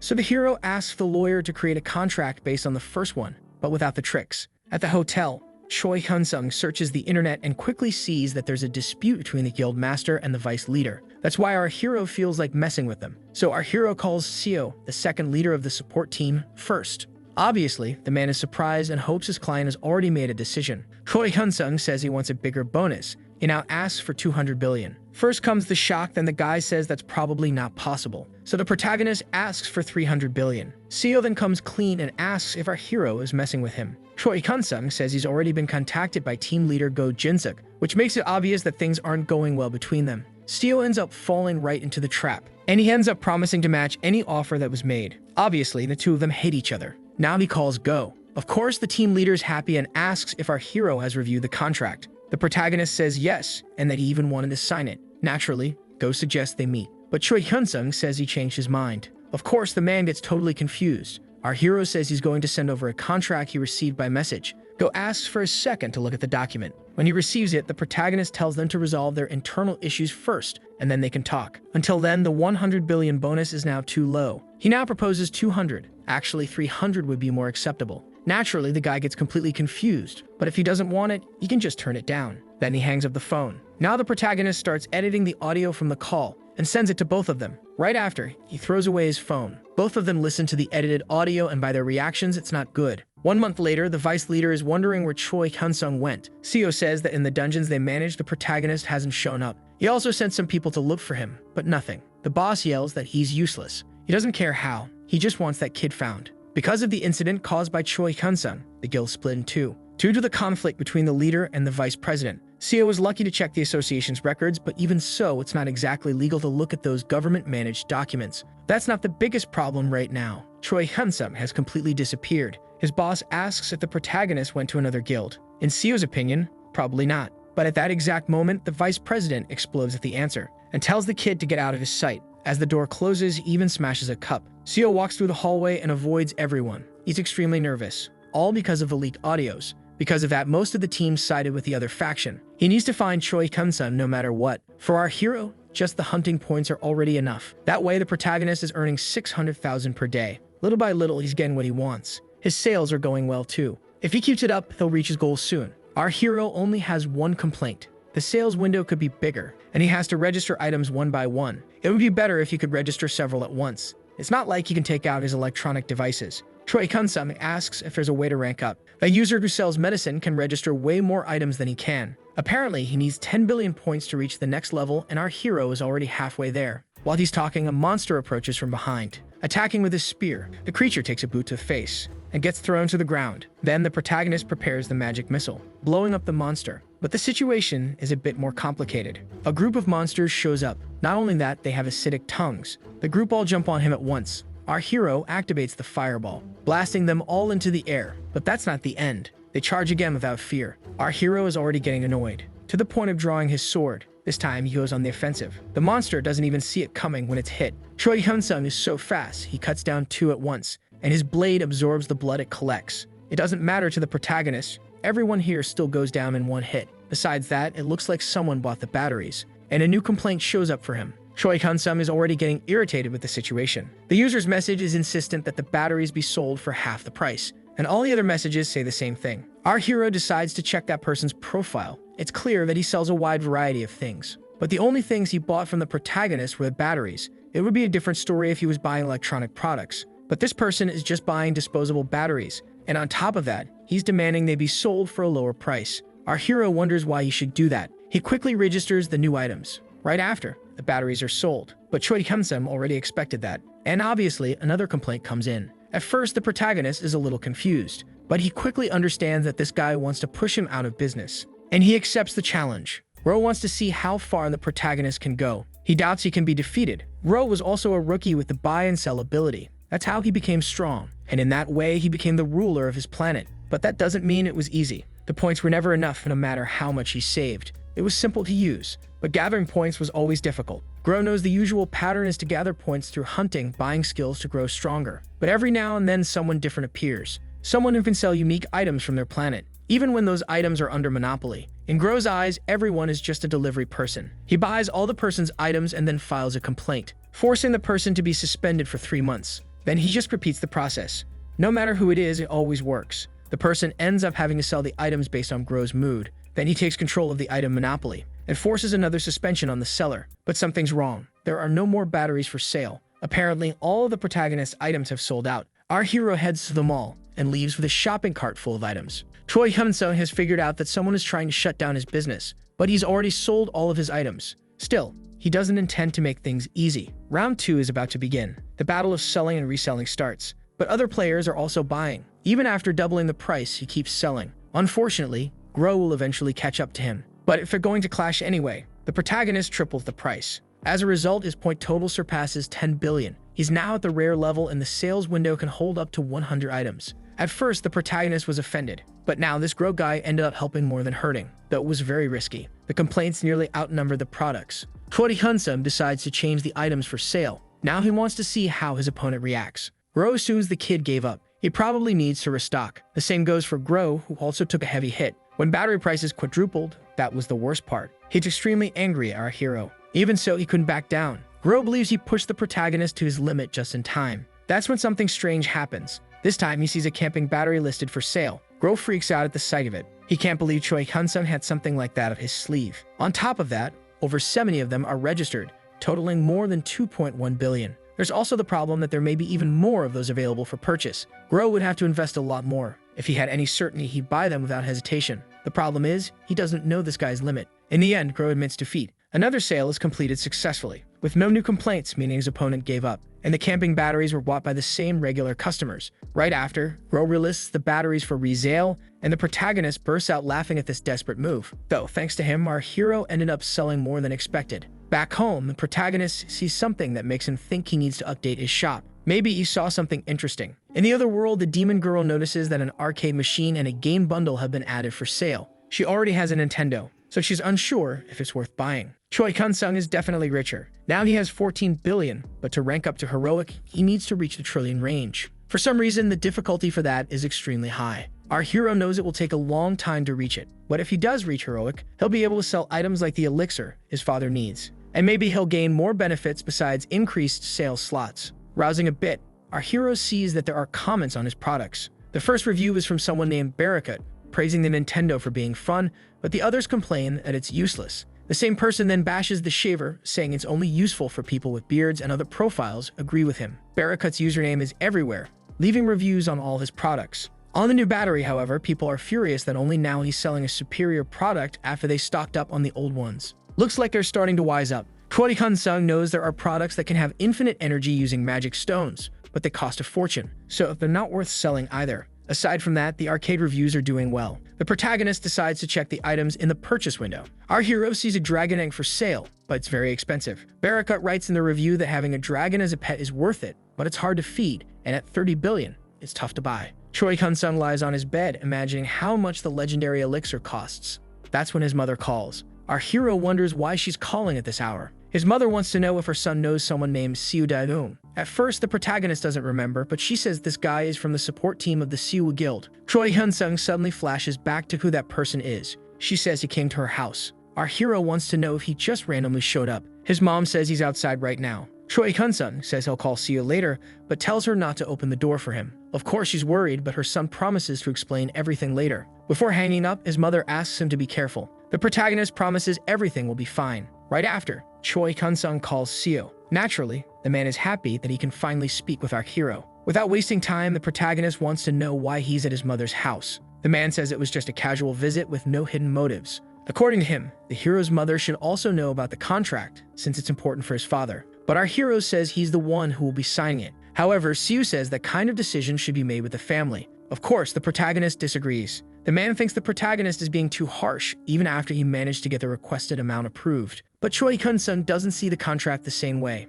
Naturally, Siu acts like he doesn't know what's going on, which makes the protagonist even more irritated, since he knows about the clauses. Siu gets a bit nervous. He says it's just a precaution in the contract, but if the protagonist is as good as they expect, nothing will happen. Then comes the question again. What if he doesn't show his status window? Siu even tries to say that it doesn't matter, but he gets nervous, and it clearly shows in the call. Choi Hyun-sung doesn't expect the Siu Guild to understand how his powers work when they see that he's level 1. The protagonist says he's hanging up and changing his number again. so if Seo calls again, no one will answer. And this guy better never go near the protagonist's mother again. This is the final warning. Once again, Seo is left with nothing, frustrated and anxious over his failure. After that, he calls the team leader. He wants to know if they managed to track Choi Kun-sung. Apparently yes, but the protagonist isn't in any guild-controlled area. Seo then orders them to call the Uion and tells them to take action. The sales leader doesn't want to ruin our hero's life. It's just a threat to make him come running back asking the guild for protection. Choi Kun-sung is out shopping again because his items have been selling a lot lately. He scrolls on his phone and as always fills his cart. But our hero stops in front of Gosi, then walks out with bags full of clothes. With that, he's done with his shopping day. Afterward, he heads to the portal. There he's ready to hunt. A group of monsters sees the intruder in their territory and attacks him in a horde. With one move, our hero takes down 2 of them at once. Then he shifts his blade's position and slices a frogman in 2. Right after, the protagonist jumps, ready to use his fireball, blasting the area into flames. 5 hours later, Choi Kun-sung achieves the milestone of hunting 10,000 frogmen. He thinks it went faster than expected. Another day completed, the protagonist exits the portal without trouble. This time, he decides to head to the Goblin Dungeon today as well. But a group of strangers seems to be waiting for him. They visually confirm the target. Then, one of the group members decides to follow him. Choi Kun-sung crosses the portal and ends up in a forest. It's his first time in this kind of biome. Now it's time to infiltrate. The protagonist activates stealth and heads deeper into the forest. He finds the goblins gathered, so he decides to begin the hunt. The small creatures don't even stand a chance against the magic missiles. The goblins charge in a group, but the protagonist blows them up with a fireball. Only, it's not over. Another group is coming his way. Choi Kun-sung considers these creatures to be fairly clever, but they all get blown up too. The hordes are large and they don't stop coming. The protagonist still uses his lightning bolts to thin their numbers. When he least expects it, an attack comes without warning, but our hero manages to deflect it with his hand. The goblins are using blow darts, but his cloak is enough to block the attacks. With one motion, the creatures are sent crawling. Our hero climbs a tree. From up there, he sees the battlefield. The creatures keep coming, and he jumps down, smashing one into the ground. Finally, the creatures begin to show fear. The protagonist doesn't give them time and slices one in half. With the ground full of crystals, he's done for today. He opens the portal, ready to store his items. Our hero senses someone approaching. Choi Kun-sung even thinks it's more goblins, but it's a man asking who dares enter his hunting ground, and he's not alone. The protagonist didn't expect to see a player here, and by the looks of it, they're after Choi Kun-sung. Of course, our hero doesn't understand what's going on. Their leader says no one should be hunting in his territory. Choi Kun-sung says he paid to be here like everyone else. But the group's leader says this area belongs to him, so now the protagonist has to hand over his magic stones. And on top of that, he has to give up his gear for the trouble. Our hero never expected to meet a bully like this. He had only heard about this kind of thing online. Choi Kun-sung warns that they're making a serious mistake. The group's leader decides to explain something to him. Inside the dungeon, modern weapons or electronic devices don't work, so any problem becomes one person's worry against the other. Any fatal accident can be blamed on a monster. The message is clear. They rob players and do it at any cost. But the protagonist doesn't understand one thing. They still want to threaten our hero after seeing that battlefield. Tired of waiting, the leader orders his men to attack. But Choi Kun-sung thinks they're way too slow. The first spear flies past him and gets stuck in the ground. Worse, it was meant to cause a serious injury. Right after, the rest of the group comes in. With one move, he cuts the sword of the first attacker. Then the protagonist kicks him to push him away. Throwing the bandit far off, the third raises a black blade to strike. With a punch, he's out of the fight too. Not just the thieves' leader, but everyone is left speechless. Now they're offended, and the order is to kill. One of the warriors leaps in without hesitation, but the protagonist simply cuts his sword in 2.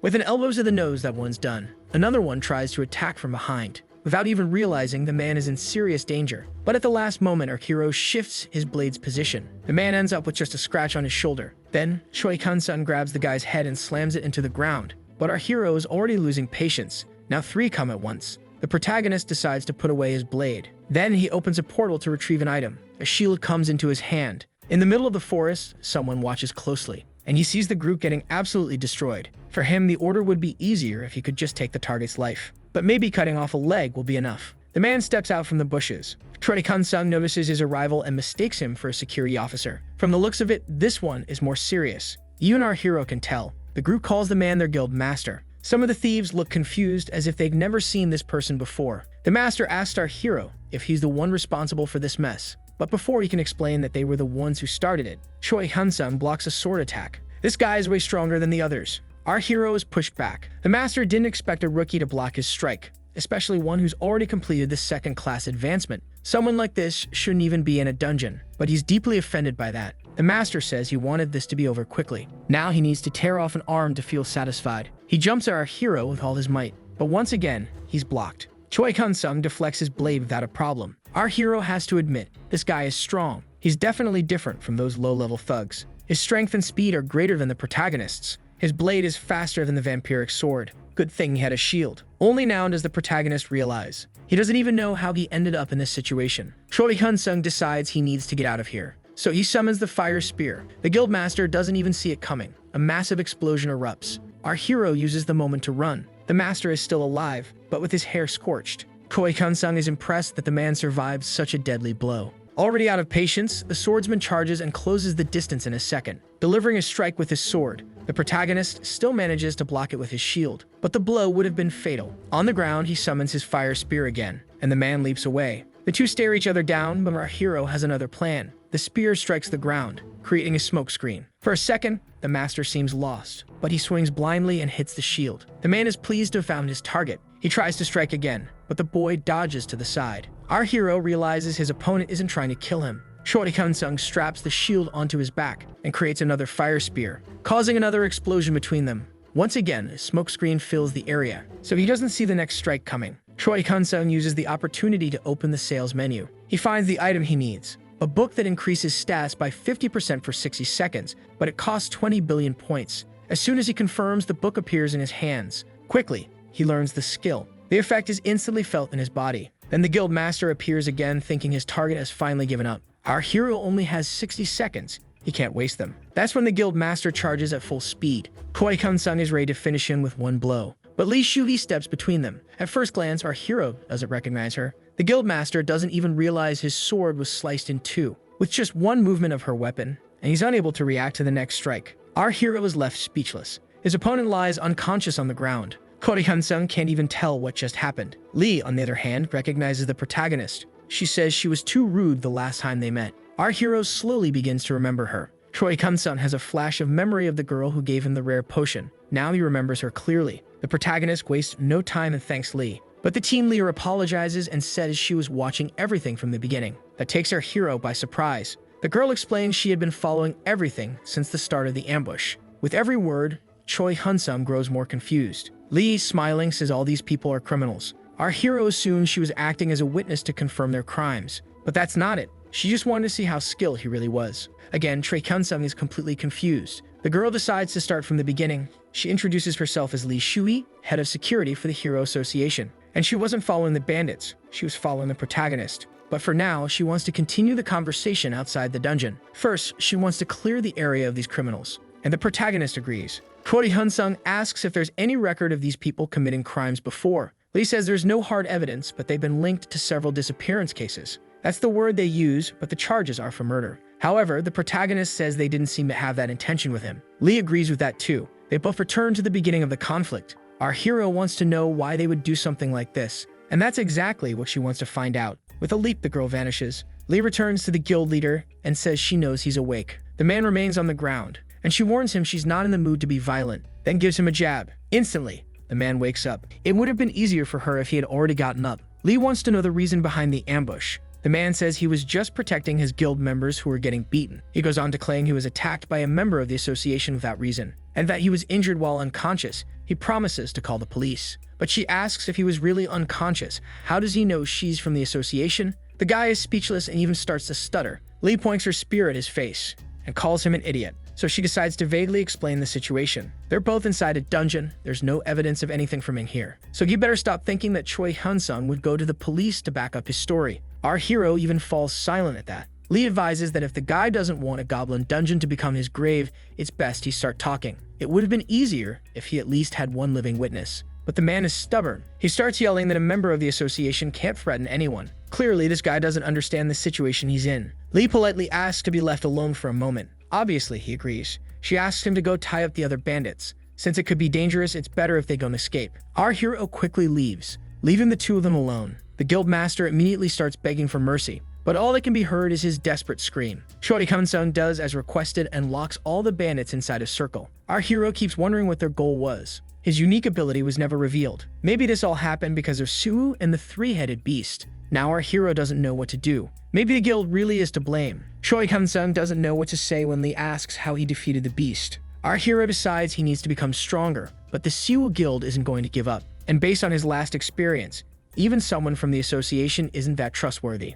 Our hero swore life would get easier once he became a player. Lee then arrives, worried that it took too long. She explains that those bandits were hired by Suwu. The order was to cripple the protagonist. The plan was to make him join the guild afterward. But even though they have evidence, the association still can't take action against Suwu. Choi Kun-sung looks a little uneasy, but he understands. Lee then asks for them to leave. The association takes all the prisoners away in a bus. Our hero just watches. Lee returns and asks for a moment so they can talk. Now they're both in the association building. Choi Kun-sung decides to get straight to the point. He wants to know why she was following him. Lee replies that it has to do with the three-headed beast incident. The protagonist asks how she knew he was in the goblin dungeon. She says she saw the dungeon entry log, but our hero thinks that sounds illegal. Lee explains that the association has permission for that. She spends the next half hour explaining the process to him. Since she's on a secret investigation, she just wanted to find out what his ability was. But then everything else happened, so she apologizes for not stepping in sooner. In the end, she wanted to see the protagonist's limits. She got her confirmation when she saw the fight with the guild leader, that Choi Kun-sung was the one who hunted the giant panther. Our hero wants to know if he'll be punished for hiding the fact that he was the one who killed the monster. She says no, the reason the association is looking for him is something else. What she wants is to reward him.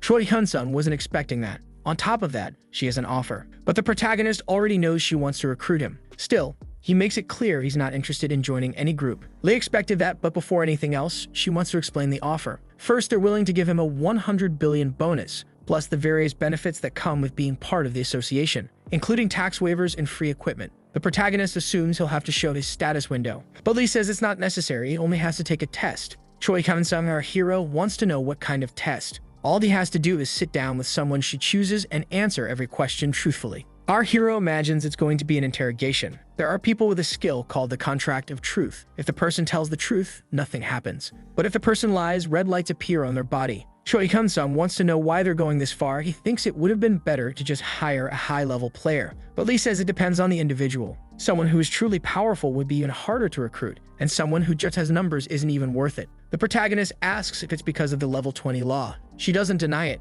Choi Kun-sung says he doesn't know how to break that rule, and if it's revealed to be true, he wants to know if the association would still want to recruit the hero. Lee says yes, just the fact that he got this strong in 3 months is already enough reason to invest in him. Our hero imagines that besides the failed Sumun and the association, other guilds must have found out about him by now. The way he is now, he's still weaker than his enemies. That's why Choi Kun-sung decides to go through with the test. Lee is happy to hear that. A woman is brought into the room. Just as our hero imagines, she's going to use the contract of truth skill. She asks for permission. Choi Kun-sung agrees. The player explains that once the skill is activated, a message will appear asking for consent. All he has to do is press yes. The contract of truth begins. The message appears just like she said. Even though he doesn't like the feeling, he accepts. For a second, an energy wraps around our hero, but it quickly fades. Then he notices the player is leaving the room. Now only Choi Kun-sung and Lee Shui remain. She tells him to relax. It's just a few questions he needs to answer. Our hero takes a deep breath, ready for whatever comes. To begin, the first question is whether he really awakened only 3 months ago.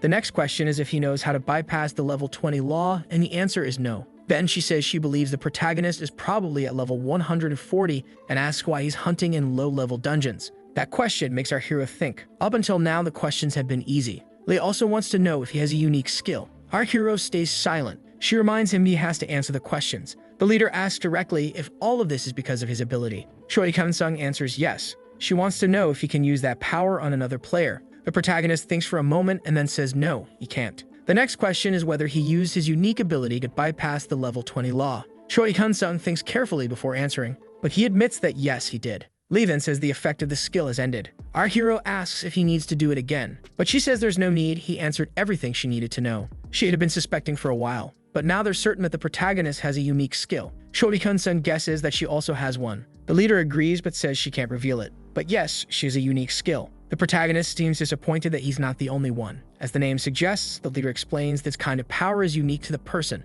No one else in the world will have it, and everyone who's ever had a skill like that has reached high positions. The realization hits the protagonist. The one in front of him is one of those people. Lee explains that there's a limit to how much information is shared with regular people. Just because someone is high level doesn't mean they get information about others. There are laws that protect players so they can keep their unique skills secret. The protagonist asks if he has permission to know all this, and of course he does. In fact, it was technically wrong for her to reveal that she has a special ability, but since they'll be working together, it's fine. Only the protagonist says he never agreed to join the association. Unfortunately for him, the moment he revealed he had a unique skill, he was out of options. Our hero is speechless. Lee says he doesn't have to worry because it's not the association recruiting him, it's her parents. The leader places a document on the table. It's the player contract. Apparently, he can only do this on a national level. There are almost no conditions in the contract, and in case of injury on the job, the compensation is more than generous, aside from the fact that he has full authority to do whatever he wants with his magic stones and items. Lee takes the opportunity to hand him the pen.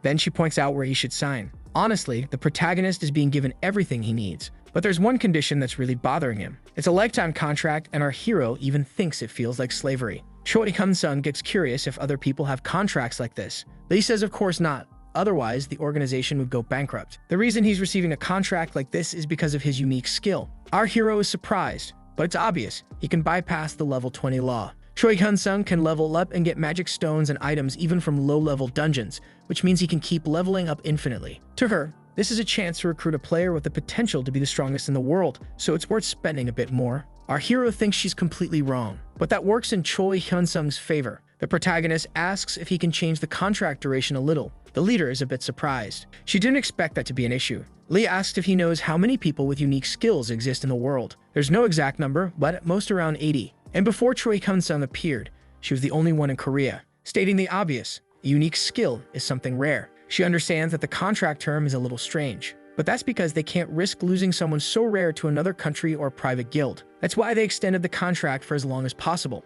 But yes, they can review that clause. Choi Kun-sung wants to change the contract to a maximum of 1 year. She says that's impossible. However, in exchange, he'll also have to reduce the bonus to 10 billion instead of 100. But the answer remains the same. He proposes 2 years. Lee says she'll keep the bonus to maintain the contract duration. There's a moment of silence. Again, the protagonist tries to keep the contract to 2 years with a 20 billion bonus. But being who he is, if there are no issues with the association, they'll consider renewing the contract. But if she refuses, then no contract will be signed. She asks if he's planning to go to another country. Choi Kun-sung says the protagonist wants to get to know the association before committing. Lee says there are more benefits than downsides, but our hero wants to decide that for himself. She's offering him a lot of money, but the protagonist doesn't want to become anyone's slave because of it. What he needs now is someone to protect him. Of course, if it's a peaceful place, he'll stay, but not before seeing the house first. Our hero says that if he likes the association in 2 years, he'll definitely sign that contract. Choi Kun-sung sees those 2 years as an internship. No one has anything to lose.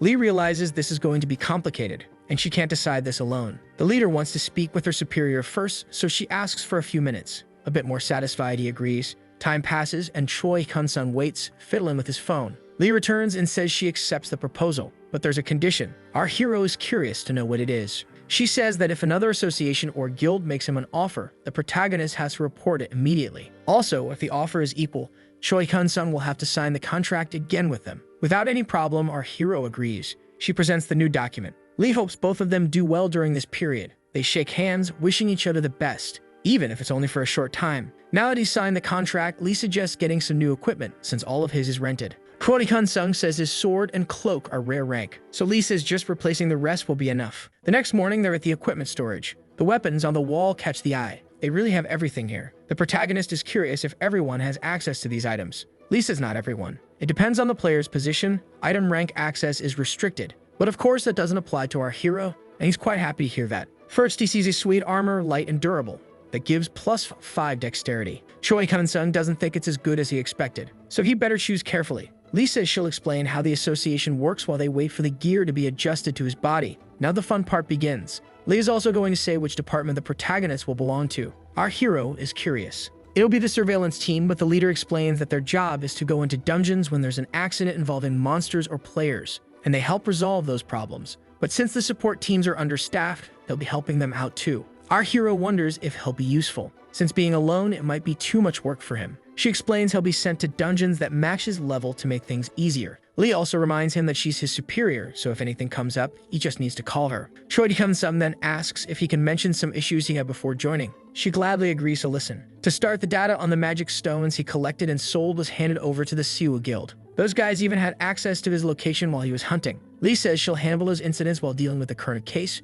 with plans to give that guild the proper punishment. But our hero realizes she doesn't seem surprised by what he said. She says this has been happening for a while, and if it were up to her, Siwa wouldn't exist anymore. Now changing the subject, Lee says they'll also provide housing. Choi Hyun-sung says that's not a problem, since he doesn't usually hunt in the same place for too long. But his leader says that actually is a bit of an issue. Maybe because of the emergency support work. She says they need to properly organize their personnel. Lee wants Choi Hyun-sung to at least notify her every time he goes to a dungeon. That way she can assign him work nearby. Then she hands him a company card to cover all his expenses. Choi Hyun-sung guesses that's not normal either. Lee says if other people find out about it, they'll protest, saying he's getting special treatment. Officially, he'll be treated as someone who is constantly being relocated. Our hero sincerely thanks her, but his leader says she has to do her best to make sure he renews his contract in 2 years. And her sweet tone hits him right in the heart. Later, back at the building, the jacket fits our hero perfectly. Lee gives him a card showing that he's now an official member of the organization. He has the authority to conduct surveillance and the skills to fulfill his duties. That should take care of a few complications from now on. Our hero asks if he can leave now. Lee says yes, she just mentions that during time off, he might be called in for emergency support, but that's pretty rare. Choi Hyun-sung's last question is when he gets his signing bonus. She says it's already in his account. Lee guesses he needed some quick cash. The protagonist says he wanted to buy some skill books. His leader says the association has a stock and she's willing to take him there now. Now our hero can't stop thinking about how important it is to get stronger, so he plans to invest his entire bonus in skills. Choi Hyun-sung says he doesn't have as much as he expected. Lee says that's because those books are really hard to find. The supply is very low compared to the demand, so they sell out fast. Not to mention that the auction market is much bigger than the associations. Choi Hyun-sung finds the tax system fascinating. Lee asks if he's sure about buying so many. What if they're not effective? But the protagonist says that for him, any of them could be useful one day. His immortality passive just leveled up to unique rare rank. Lee announces her work is done for now. This vehicle is insured and the protagonist can treat it as his own car. Choi Hyun-sung then says goodbye to his boss. In the president's office, the man can only think that 2 years is far too short. Lee asks if the man regrets not getting the lifetime contract. The president admits he does. He wanted the protagonist for as long as possible. But Lee reminds him that he wanted to save money. A bit offended, the president says he would never exploit someone just because of a lifetime clause, and he even improved the contract. But Lee says he did exploit her at the beginning. She points out he wouldn't have improved the conditions if she hadn't spoken up, and in her opinion, Choi Hyun-sung was right to set a time limit. The president says the circumstances were different back then. They learned about unique skills from her. But that's exactly why Lee said she should be treated better. But the president refutes her, saying that she is treated well. They'd only accepted those terms because of her. If it had been up to him, they would have forced the boy to sign the contract by offering 100 billion. Lee says that on the other hand, if that had happened, the information would have leaked beyond the country's borders. The president says she's the one who threatened him, saying she leaked the details to foreign player associations. But the team leader says she only said the odds would increase, nothing more, though obviously, the man doesn't buy that. She says he knows her so well, he probably knows what she's thinking right now. The president says he doesn't know, so the girl says she wants a 2-year contract too. Of course, that's impossible. Frankly, the president would have done anything to get Choi Hyun-sung to sign the lifetime deal if she hadn't interfered. Lee calls him a villain to his face. The president defends himself, saying he's just protecting the nation, and there's nothing wrong with wanting someone to be in the association forever. But the leader says that from an individual's point of view, no one would want that. He even wonders what sin he committed in a past life to be stuck with her. Lee then asks to cancel her own contract. Obviously, the answer is no. She then walks out of the room. Confused, the president asks where she's going, and the woman replies that she's going to work. Choi Hyun-sung transfers 1 billion won to his mother. That way, he hopes to cover his father's and the household's expenses for about 10 years. The protagonist didn't want to look like an idiot, so he only bought 1 skill book of each regeneration type. His goal is to evolve his immortality. Our hero heads to a place to check the online store. There he sees a skill book that increases passive recovery. That one is also rare rank like the immortality one. Even if it doesn't get absorbed, there's no issue in buying it. Lee explained that passives are always tied to active skills, and while active ones can be bad and left unused. Our hero plans to buy only things that are rare rank or higher. Choi Hyun-sung says he used almost the ideal amount. Now it's time for him to spend some points. The protagonist managed to sell a lot today. His video games and laptops are quite popular. He also sold some perfume, makeup, and a few watches. But he already suspected one thing. The best-selling item is the battery. Our hero goes to a second-hand electronics store. When he enters, all the staff bow to him. Choi Kun-sung immediately asks about the camping batteries. The employees say they charged them all. Our hero is grateful, but he has a small question. He wants to know if next time they can sell the same amount of batteries fully charged again. The vendor assures him they can. On top of that, he earned a discount from point accumulation. Choi Kun-sung thanks them before leaving. Now at night, the protagonist takes another look at the shop. He remembers the last fight he was in, so he decides to go all in. Choi Kun-sung plans to spend around 3 billion. Medicines are around 5 billion points, while rare ones cost about 10 million each. To get his attributes up to around 200, he'll need to spend about 5 billion. Choi Kun-sung starts buying. Since attribute boosts affect all abilities, it's easy to notice the difference. With the other 5 billion, he'll upgrade his immortality passive to rare level. After leveling up again, his immortality loses the slow regeneration effect. It's now normal, theoretically. So he grabs his blade to test it. He cuts his own finger. The wound disappears instantly. Right after that, Lee calls him. Choi Kun-sung answers the phone to talk to his superior. She says she filed a police report against the Sue executives, and with the evidence they had, they ended up getting arrested. The protagonist is relieved to hear that. He didn't want to deal with those guys again. But Lee says that Guild has connections in the police, though they didn't interfere. Instead, they're cooperating, all because of an internal faction conflict. Apparently, the Guild Master is actually working with the police to help arrest the vice leader. Our hero wants to know what happened to the man who was threatening him to sign the contract.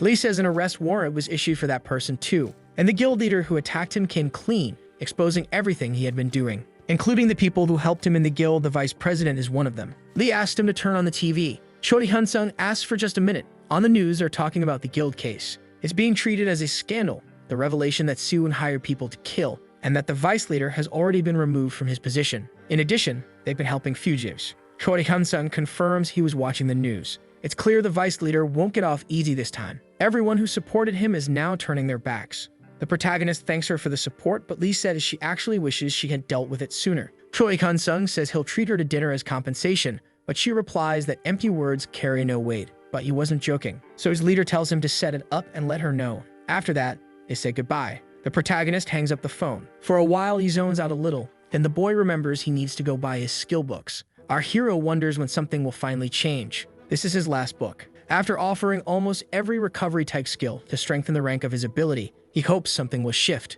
And this time, it works. Choi Kun-sung lets out a cheer of celebration. Finally, he's ranked up. Now to start with, he's at unique heroic level, and he can only die if both his head and heart are destroyed together. His weakness just got reduced, and this ability can still evolve again. But it's terrifying to imagine how much time and resources it'll take to reach legendary rank. But that's enough for today. Time to sleep. Tomorrow, our hero begins his first emergency support shift. Choi Kun-sung arrives at the location. He's even a little nervous. The team asks if he's the guy on duty today. The room is full of players. The protagonist confirms, yes, the shift is his. Some of the players eye him with a bit of suspicion. One of them asks again if he's the assigned one, and again, Choi Kun-sung confirms it. Then our hero says he's new, and the guy is happy about that. He's been asking for a rookie for a long time, and he finally got one. His name is Seo Tekel. Then our hero introduces himself, shaking his hand. Seo starts showing him around, and he seems pretty excited. But the girl accompanying him doesn't share the same energy. They head to the 7th outpost. There, Seo says he can stay there. Since Choi Kun-sung was assigned to dungeons below the 100th level, they'll be going with Suram. This girl is 25, and she's nearly the same level as the protagonist, who's approaching level 100. Our hero hopes the two of them get along well, but she, a little reluctantly, just agrees. Seo scolds the girl for being so rude. The girl says he's younger than her, so she's just being informal. Then Suryum asks the protagonist if he was upset. Choi Kun-sung already figured out she likes Seo a lot. It's Seo who apologizes, but Suryum doesn't even ask what's going on. Like a gentleman, the protagonist says he wasn't offended. But Choi Kun-sung mentions that he's not younger than her. He's 27, he says, surprising Seo. The guy says he looks way younger. Suryum feels a little awkward and apologizes. Choi Kun-sung says it's fine, but the girl leaves immediately. Then Seo, wrapping up the explanation, says that when a support call comes in, the protagonist will go with her. He says he wanted to pair Choi Kun-sung with someone else, but she's the only one who goes to dungeons below level 100. The protagonist says that's not a problem. Actually, what matters is that his attributes now match those of a level 200, so he'd be fine even alone. This is Choi Kun-sung's corner. That means he can do whatever he wants here, as long as he's always ready to leave for his shift. The next morning, our hero wakes up. For him, the poor guy overslept a whole 4 hours of sleep. Having a salary feels great to the protagonist, especially when he doesn't have to do anything. He even considers taking night shifts and sleeping right there. Suddenly, Choi Kun-sung notices something. Suryong shows up saying they've been called. Luckily, the protagonist was already prepared. The girl explains she heard a report of a monster that exceeded the dungeon's level. Choi Hyun-sung asks if it's okay for just the two of them to go, and she says they can handle it. It's just a level 70 werewolf appearing in a level 60 dungeon, and fortunately there haven't been any victims yet. But that's probably because the level difference is only 10. Soo-young says that normally she's called to even lower level places. Choi Hyun-sung guesses that this time they were dispatched due to a lack of personnel. The girl confirms and explains that when a player passes level 50, they get a class advancement and start going deeper into the dungeon. And further in, there are no security officers. The problem is that players are used to being protected, so when something goes wrong, the lack of experience makes the chaos worse. Choi Hyun-sung guesses from her enthusiasm that the girl actually enjoys this. Soo-young says they get a bonus for entering dungeons, and since they're on standby, some extra money doesn't hurt. Choi Hyun-sung notes that he thinks this monster won't be easy. His partner tells him not to be scared. She then begins to focus and her body starts to change. The girl transforms right before his eyes. The protagonist says she turned into a cat, but she corrects him, saying she's a snow leopard, which, by the way, is part of the cat family. But our hero decides to apologize before she gets even more annoyed. In her new form, she uses her sense of smell to track a creature. Soo-young says that if our hero isn't quick, she'll leave him behind. Right after, she takes off, quickly gaining distance. Choi Hyun-sung thinks she's very fast. Quickly, the girl finds the werewolf. The protagonist says her nose is like a hunting dog's, but his partner says she's way better than any dog. As they approach, the wolf howls, ready to fight. Soo-young leaps and crushes the monster with one blow. Choi Hyun-sung finds it a bit frightening. The protagonist compliments her flexible armor, and the girl says it was really expensive, so it better be good. Now they can head back. On the way back, Soo-young notices something. First, she hears a sound. Then she smells another werewolf. She says that before the last one was defeated, it must have called its pack, because a group of monsters is heading their way. A considerable number of werewolves is approaching. Choi Hyun-sung asks if this happens often, and his partner says usually no. But sometimes, yes, it happens. And if this keeps up, the dungeon's name and level will change. The protagonist stays silent. His partner says they'll report everything after they deal with these guys. She then goes ahead. He draws his vampiric blade. The wolves attack together. Soo-young takes one down with a single hit. Choi Hyun-sung also doesn't have much trouble, but one of the wolves howls again, and their behavior changes with the arrival of a different wolf. This time, the creature is much bigger. The monster is twice the size of the others. Soo-young says she'll handle the werewolf king. Choi Hyun-sung swears that this creature is around level 100, so he believes she'll be fine. At that moment, our hero senses an approach. Two monsters attack at once, and together, they're taken down. The creatures try to pin him down, but it's useless. Choi Hyun-sung believes they'll finish quickly. The wolves keep rushing in, and he keeps striking them down with his magic lightning. The rest fall without even realizing what hit them. Once finished, our hero wonders if she's done yet, but the two are still fighting. The protagonist then decides to help. He charges forward, but the creature roars at him. A mysterious magical effect is triggered, and the werewolf vanishes before his eyes. The monster then attacks with everything it's got, landing a direct hit on his partner, delivering a deep slash to her, and then the beast grabs her by the neck with its fangs. Choi Hyun-sung launches a fire missile, but he misses the target. The girl now appears to be unconscious. Choi Hyun-sung rushes to strike it from behind, but suddenly Soo-young is thrown into his arms. Our hero is worried about his partner. He immediately starts using healing magic on her. Choi Hyun-sung remembers the potion he got earlier. At that moment, the werewolf king attacks him from behind, but its claws are what get slashed instead. The protagonist admits the creature was clever. This beast could have defeated her the entire time, but it was just waiting for our hero to let his guard down. The other wolves were only sent to buy time. The beast laughs, proving it's true. The monster then attacks, but it misses. Choi Hyun-sung counterattacks. Both begin exchanging extremely fast blows. The last hit pushes the wolf far back, but it leaps, disappearing from sight again. Choi Hyun-sung already has an idea of where it went. The werewolf tries to attack the unconscious girl, but before it can, it takes a kick to the face. It's thrown far away. Choi Hyun-sung arrived just in time. The king howls to summon his followers again, and the protagonist is surrounded. It's definitely a tough situation, but it also works in our hero's favor. Our hero doesn't need to hold back. He activates the magical missile, flame spell, and ice spell. The monsters charge at him. Meanwhile, Choi Hyun-sung also summons a spear and a fireball. All that energy concentrates at one point. Choi Hyun-sung waves goodbye to them. A blast of energy sends everyone flying. A rain of magical energy falls from the sky. The monsters are pierced through by it. The creatures are struck from every direction. The effect finally fades, and judging by the results, our hero decides he won't need to burn all his points at once. Choi Hyun-sung refocuses his energy into his blade. He unleashes another rain of magic on his enemies. The werewolf king tries to flee for his life. Our hero admits the creature is good at dodging. Let's see if it can handle a unique skill. A wall of ice forms in front of the creature. The monster starts to realize the tough spot it's in. This time, to Choi Hyun-sung, it seemed pretty slow. His magic festival returns, ready to rain down on the enemy. The werewolf king is cornered. Spells fly toward it. The monster has no options left. A rain of attacks comes to reap its life. The creature is obliterated from the face of the earth. Choi Kun-sung opens his portal, and he collects everything the werewolf king dropped. The most curious thing is that he finds a heart as an item. Our hero decides to check what it does. According to the description, it allows him to transform into a werewolf for 60 minutes and boosts all attributes by 30%, but afterward, they permanently drop by 10%. Choi Kun-sung is a bit surprised by what this heart can do, but he thinks the penalty is too steep. Still, before anything else, he needs to get out of there. Choi Kun-sung is sitting beside Soo-young when the team arrives. Seo asks about her condition. He says the external wounds are healed, but just to be safe, she should go to a hospital. Seo thanks our hero, saying if it weren't for Choi Kun-sung, things would have turned out much worse. The protagonist says he was just doing his job. Now that it's done, he's heading out. After everything, Soo-young personally thanks Choi Kun-sung, but he definitely wasn't expecting to see her. A little awkwardly, he says he was just doing his job. But what catches his attention is that the people are the same as yesterday. Seo says that after they handled the situation, everyone decided to return to base and rest. And apparently, our hero did the same. Choi Kun-sung says he prefers resting at the base because that way, sleep gets paid. Seo says that when he first saw our hero, he thought he was just some spoiled rich kid because of the rare equipment that cost a fortune. The protagonist says that before awakening, he was a construction laborer. He was going through a rough time. Our hero explains he had to work hard because of his father's health. His whole family went through a lot just to get by. Seo comes clean and says he received an unofficial order to look after the protagonist, and that's why he assumed Choi Kun-sung was some pampered rich guy. The protagonist finds it funny that he was mistaken for someone born into privilege. Out of nowhere, Choi Kun-sung says it's probably Lee who's looking out for him, catching his colleague off guard. He explains that she was the one who recruited him into the association. That confirms to Seo that there are high expectations for the protagonist, since it was the captain herself who recruited him. As night falls, our hero decides to restock before going to bed. Soo-young takes the opportunity to call out to him. This time, she apologizes, but the protagonist doesn't even know why. She explains that her assumptions led her to treat her colleague rudely without reason, so she's apologizing. Choi Kun-sung asks what she was thinking. Soo-young says she had the wrong idea because of someone she had worked with in the past.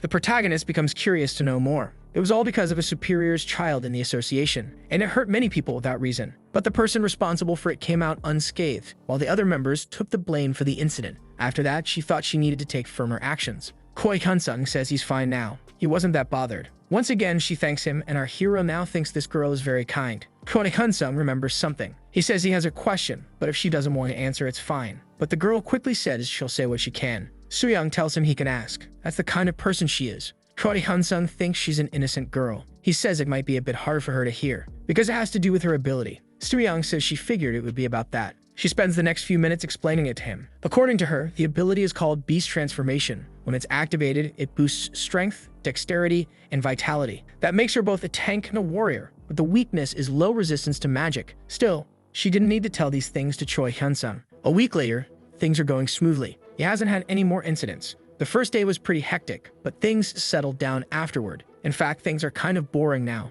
His popularity dropped a bit in sales, but batteries and electronics are still doing well. Maybe he'll be able to buy another heroic rank skill soon. Choi Kun-sung decides to go hunting for a bit and earns some points. The portal employee asks to see the protagonist's registration. He asks for just a moment, then hands over his card. The man gets startled when he sees it's from the emergency surveillance team. Then he wishes our hero a good hunt. In the dungeon, the protagonist stands in front of a group of small monsters. He then summons a firestorm. A huge blaze bursts from his hand, wiping out the creatures. That was a good addition to his arsenal. As expected from a rare rank area skill, it gets even better when paired with a shield of the same level. Maybe it won't be as reliable in higher level areas, but in these dungeons it's pretty broken. Suddenly, his shield and arm are slashed. A stranger compliments the protagonist's awareness. Choi Kun-sung asks who he is. The man seems a little surprised not to be recognized. But since he thinks it'll make things more interesting, he decides to reveal his identity. He is Jung Sung-woo, formerly known as the vice leader of Suum. The assassin says that, in a way, he's getting revenge,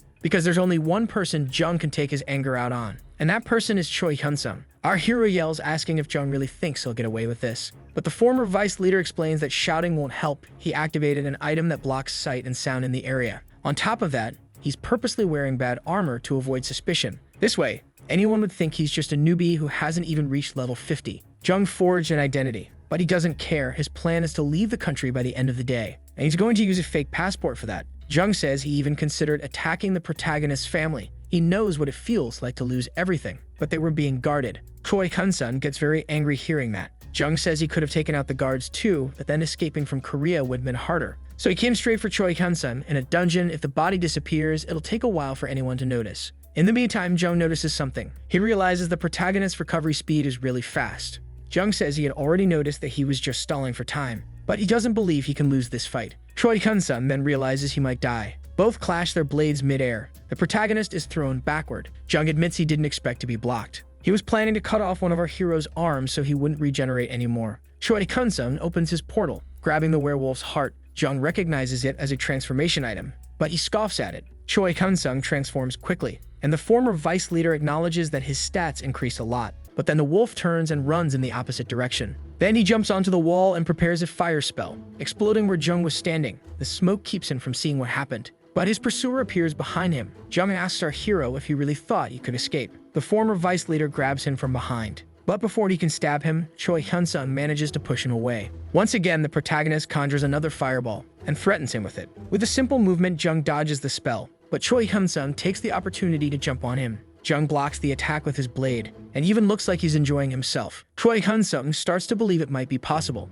Jung swiftly moves to the side and lands a flurry of sword strikes on the wolf's back, but he turns quickly to crush him, only to find no one there. Jung admits that the protagonist is truly impressive, but then he asks Choi Hyun-sun if he knows his nickname. His sword becomes charged with electricity. Jung says he used to be called the Lightning Blade. The ex-vice lifts his hand and hurls a bolt of lightning at the protagonist, paralyzing him with a shock. Then he takes the chance to fulfill his promise. Jung says if Choi Hyun-sun had obtained him from the start, he would have used him well. For that, even 100 billion or trillions wouldn't have been a waste. The wolf recovers and turns to attack, but he takes another hit and collapses. His heels are slashed. Jung takes a shot and asks how our hero managed to break the 20-level rule, or at least how he got so strong so quickly. Choi Hyun-sun yells at him to shut up, but Jung promises to spare his life if he tells him. Of course, the protagonist doesn't believe it, so the ex-vice leader makes another promise to give him a painless death that he might believe. Then Jung starts cutting Choi Hyun-sun again. Apparently, regeneration isn't doing well under these conditions.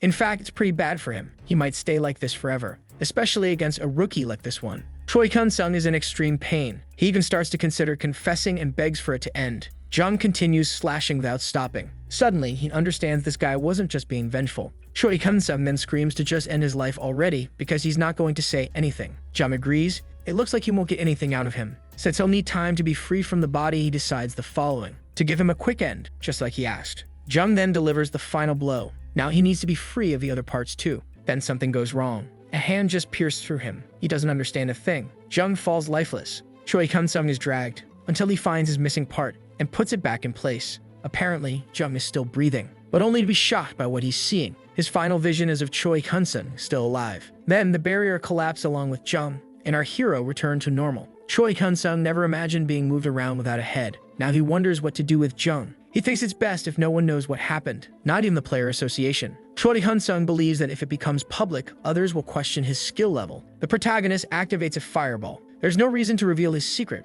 right? Choi Hyun-sun burns the body of the former vice leader of Siwon. Suddenly, mana starts to gather. Apparently, not only monsters can trigger this. A skill book forms from the energy. Our hero walks over and picks it up. The spell is called Lightning Breath, with several bonuses like paralyzing enemies and creating an electric field around the user. Best of all, it has no cooldown time. After learning the technique, Choi Hyun-sun activates the power to test it. Immediately, his body becomes energized. The protagonist summons a magic missile and blows up a boulder. His magic is much stronger now. His level has completely changed. On his status screen, it shows all of his stats increased by plus 127. Also, he unlocks a title for defeating a player 100 levels above him. Then another achievement for beating someone 200 levels above. And one more notification appears, this time for 300 levels above. The protagonist wonders if now he could beat Jung easily. Choi Hyun-sun wants to become even stronger, but he'll have to put ranged skills aside while Lightning Breath is active. In the online store, a conversation begins where a buyer feels ripped off by the price of batteries,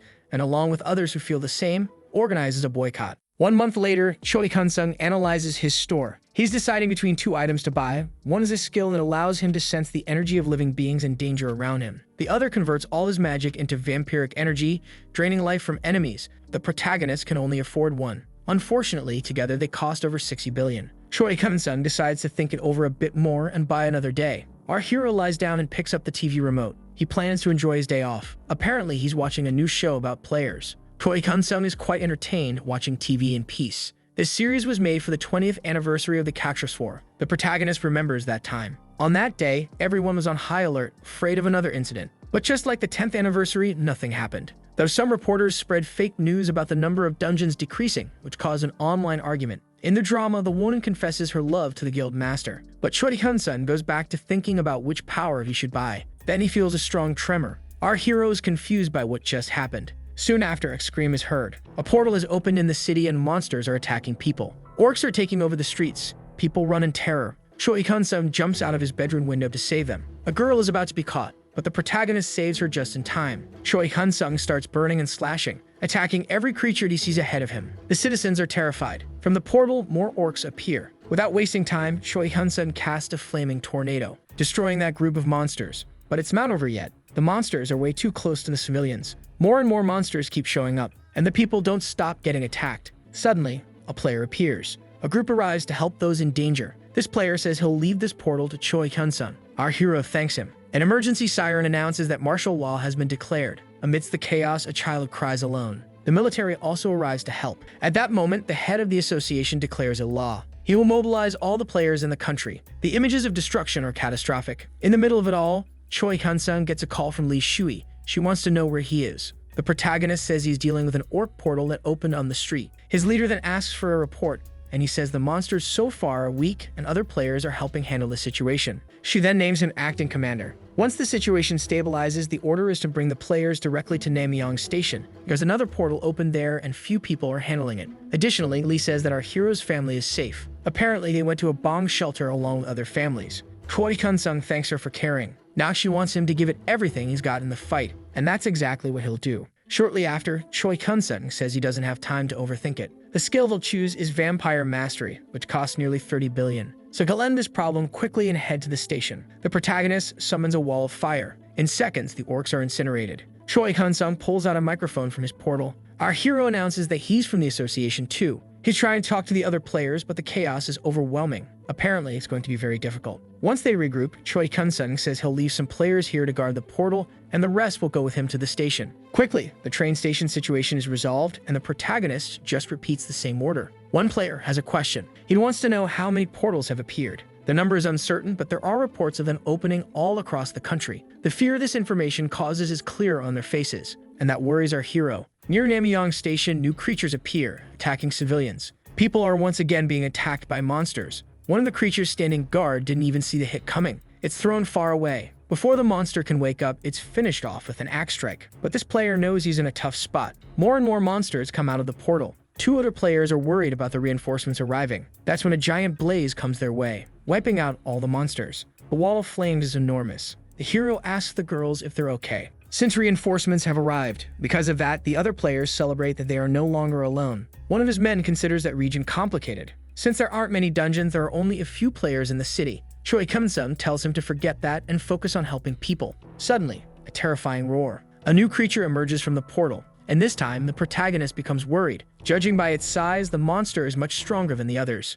Choi Hyun-sun needs to finish this fight quickly. The protagonist hurls a fire spear at it. Then he jumps onto the monster, and both miss their strike. But our hero doesn't find the creature that strong after all. Then with a single blow, he finishes the fight. But more roars come from the portal. That monster wasn't a boss, it was just an evolved creature, and now several of them are emerging. Choi Hyun-sun summons a flaming tornado. But this time it doesn't work. The creature's fire resistance is too high. The protagonist calls for his shield. Then he charges forward. He immediately starts beating them down, slashing the creatures the old-fashioned way. For a moment, Choi Hyun-sun is distracted by a spear that wasn't really there, and one of the monsters grabs his arm, then his legs, leaving him trapped. The spear comes straight toward his face, causing an explosion. Choi Hyun-sun is alive, but under the effect of ice. The creature in front of him is massive, far stronger than the rest. The protagonist assumes this must be the Lizardman King, so he drops his shield, keeping only his sword. The monster conjures several ice spears. The spells fly toward our hero, who runs to avoid getting hit. At the same time, other monsters attack him. One charging ahead is sliced down, but right behind its body there was a waiting spear. Choi Hyun-sun conjures a fire shield to protect himself. Then he jumps onto the boss,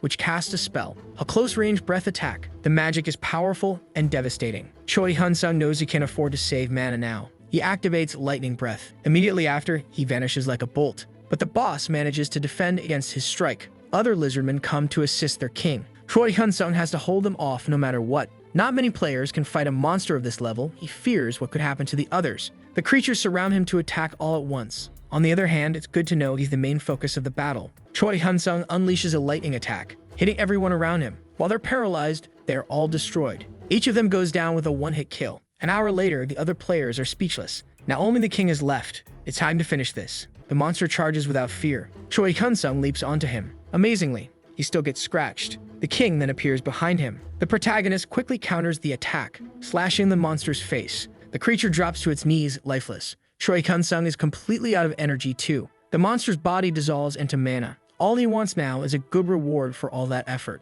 The mana turns into a skill book. Luckily, it's a rare rank. The power allows him to cast Freezing Breath, and the protagonist decides to learn it. Later, the heroes are helping people retreat. Choi Hyun-sung's life and mana are starting to return to normal, but he's still exhausted. Suddenly, he hears something. A man lying on the ground is taken down by someone. The army is clearing the area and securing the train station. Apparently, there was still one stray man hiding, but it's over for now. His mission is complete for today. 3 days later, with the second catastrophe, the world's economy froze. Water, food, and electricity became scarce. In Korea, defense networks were built in major areas and small towns were evacuated. However, that led to a breakdown in the distribution of goods, causing industries to be unable to produce anything. Everything the protagonist had listed for sale is now gone, which means he can't sell anything at the moment. Now it will be harder to grow stronger. It's time for people to recover from the catastrophe so shops can reopen. A helicopter flies over the city. The pilot reports that they've arrived. They've decided to surround the outermost regions and gradually shrink the perimeter. Other players are preparing to descend. Choi Hyun-sung asks if they're familiar with their designated areas, and the team confirms they are. Each group will have a leader in command, and the first to go in is Choi Hyun-sung. Some giant creatures come out of the portal. The protagonist is in free fall, and he descends with a wall of fire. The creatures that just arrived are instantly fried. The rest meet their end by our hero's blade. It's a one-hit kill for each of them. At the same time, other heroes join the battle. For now, everything is under control. Another monster runs out of the portal, excited to destroy, but our hero doesn't even give it a chance. However, other monsters are crossing through his fire barrier. Something strange is happening, but the trolls are heading in another direction. Apparently, they're fleeing, but Choi Hyun-sung can't let that happen. He activates Lightning Breath. Then comes the Flaming Spear. Things just got even easier for the protagonist. Choi Hyun-sung moves like a bolt of lightning. He then blasts the troll's face. Our hero grabs another fire spear, then hurls it at another fleeing monster. That was the 15th troll, apparently the last one too. Suddenly, something appears. A monster that showed up out of nowhere in this area. This creature shouldn't be here, because it's at least level 400. The creature roars in rage. This is one of the highest ranked monsters known, the heroic ranked Blue Dragon.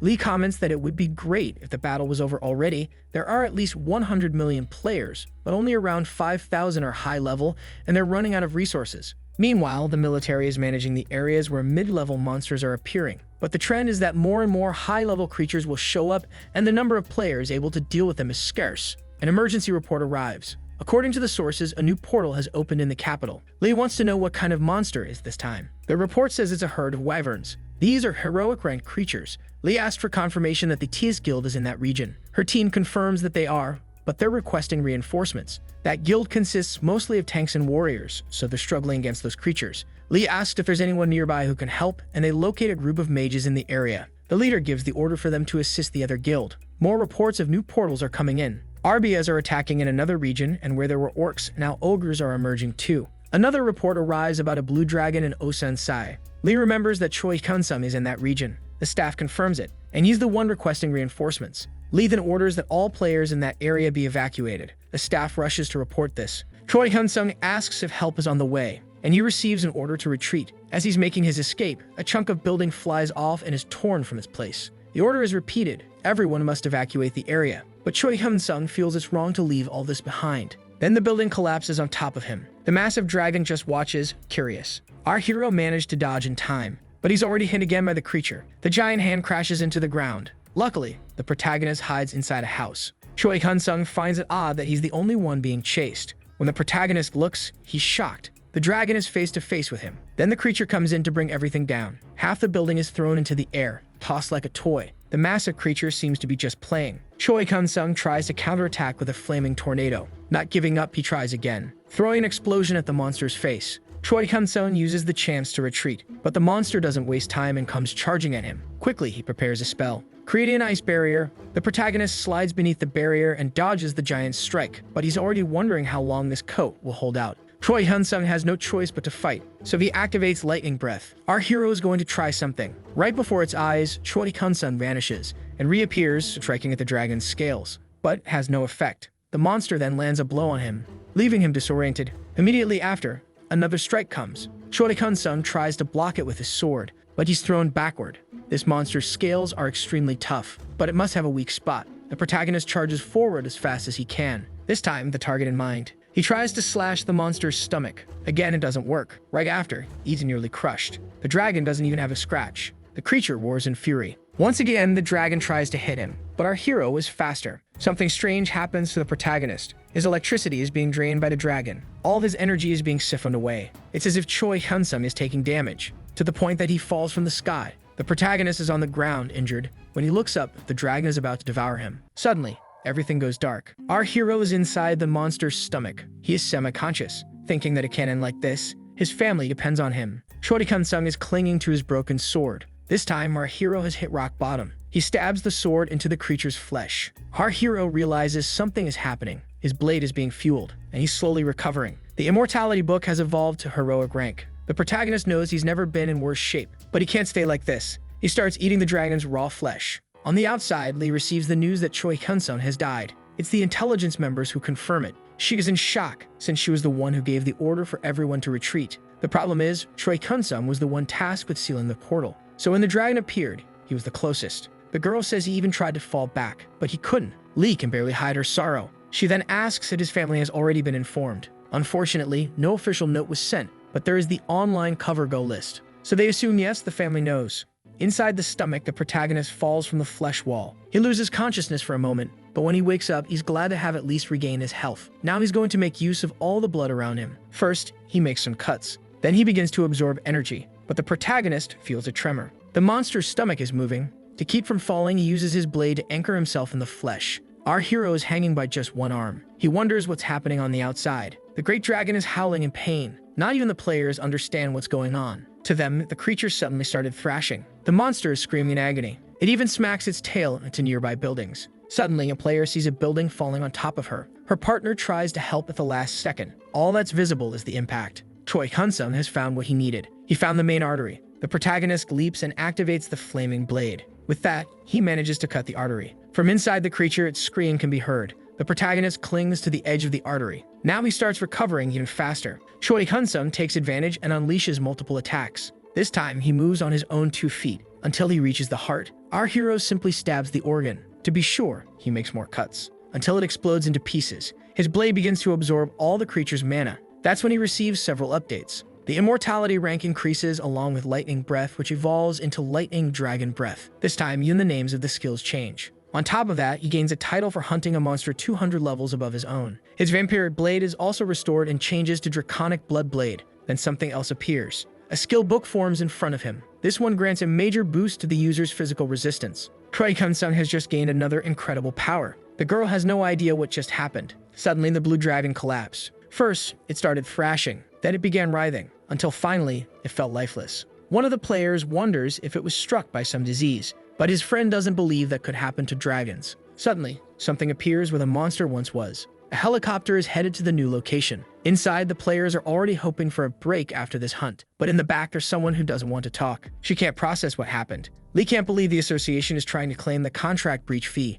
One of the men tells her to calm down. Besides the young man being dead, they're currently in a crisis. That's why they want to reduce their losses. But she can't believe they're even human. Lee begins to lose control. Her energy starts pushing everyone in that room. She's wondering if they would have done the same thing if it were her. The man begs her to stop. He gives in and says he'll drop the idea. That's why she's lost in her thoughts. An emergency message arrives. She tells the guy to speak. According to the report, the blue dragon is dead. One of the players asks if it was a group that did it, but as far as everyone knows, there's no one available who could have pulled that off. There are reports that the player who was swallowed is alive. He attacked the dragon from the inside. Lee wants that person's name. The man replies, it's Choi Hyun-sung. In that moment, she lights up with joy. Choi Hyun-sung drinks an entire bottle of water. He's relieved to be fully healed. A player offers him some clothes. At that moment, Choi Hyun-sung remembers something. He asks to borrow a phone. The protagonist wants to call his family. The one who offers help is the girl. Choi Hyun-sung then makes the call. Someone answers with a cautious tone. The protagonist tells his mother it's her son. She stays silent for a while.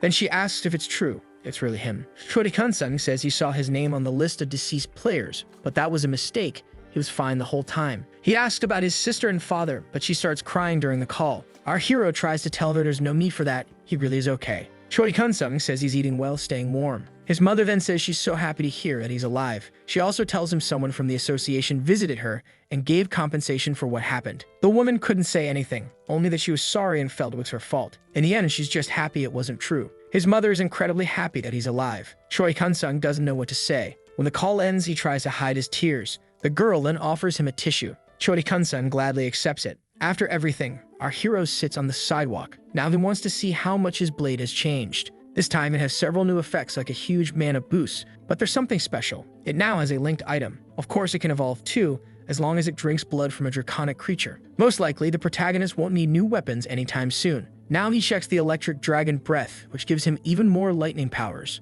At least Choi-kun-sung managed to evolve the skill. This time, he sees that all of his attributes increase by 30 points, and he also gets a magic bonus. Now his concern is finding out when they'll bring him real clothes. Choi-kun-sung just wants to go home. Suddenly, something is falling from the sky, and it's coming down like a missile. The protagonist recognizes it's his leader. She lands and immediately hugs him, very relieved to see he's alive. Our hero is happy to see her too, but Lee notices he's not wearing clothes. Even Choi-kun-sung gets embarrassed. He explains that his clothes melted because of the acid. Our hero finally receives a change of clothes. Lee is still a bit flustered. A player approaches her and says he witnessed a touching reunion, but then he adds he's surprised. She asks, surprised about what? The player says he didn't expect she'd be into younger guys. He didn't imagine that kid was a secret boyfriend. Lee tells him to stop with the jokes. He says he'll follow that order. The leader explains that she canceled the mission, so she wants to know why they're there. A mage says that after witnessing that scene, she got very curious and wanted a closer look. Then the girl gives the protagonist a good look and says he's her type and wants to know if he's dating anyone.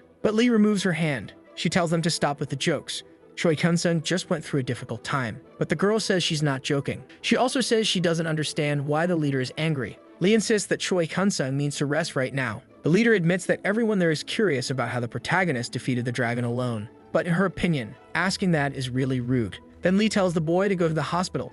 Of course he agrees. Besides, their helicopter will be used for another purpose. They'll serve as an emergency transport. Lee then jumps, taking Choi-kun-sung with her. Even though she's a little frustrated, she admits she was kind of rude too. But without a doubt, she's curious about how the protagonist managed to melt the blue dragon. The other guy assumes that this man must be special, just by the way he's treated. He decides he'll just ask her about it later. On the online forum, people are desperate to buy Choi-kun-sung's products, so much so that they blame the person who suggested the boycott in the first place. The anger is so intense that now they want to suspend the account of the one who started the boycott, since the protagonist won't read those messages because of his low profile. Sometime later, Korea suffered a lot, but they still managed to contain the catastrophe with relatively minimal damage. In a short time, they began to restore infrastructure. Then they started researching the new magic stones. Even though society was a bit unstable, things started to return to normal. Choi-kun-sung takes a good look at his battery inventory. Fortunately, that market wasn't too badly affected. As soon as the storefront reopened, recharging batteries became his top priority. Choi-kun-sung says he's going to buy all of them. The protagonist adds the batteries to the cart to sell. Then he decides to raise the prices of the items.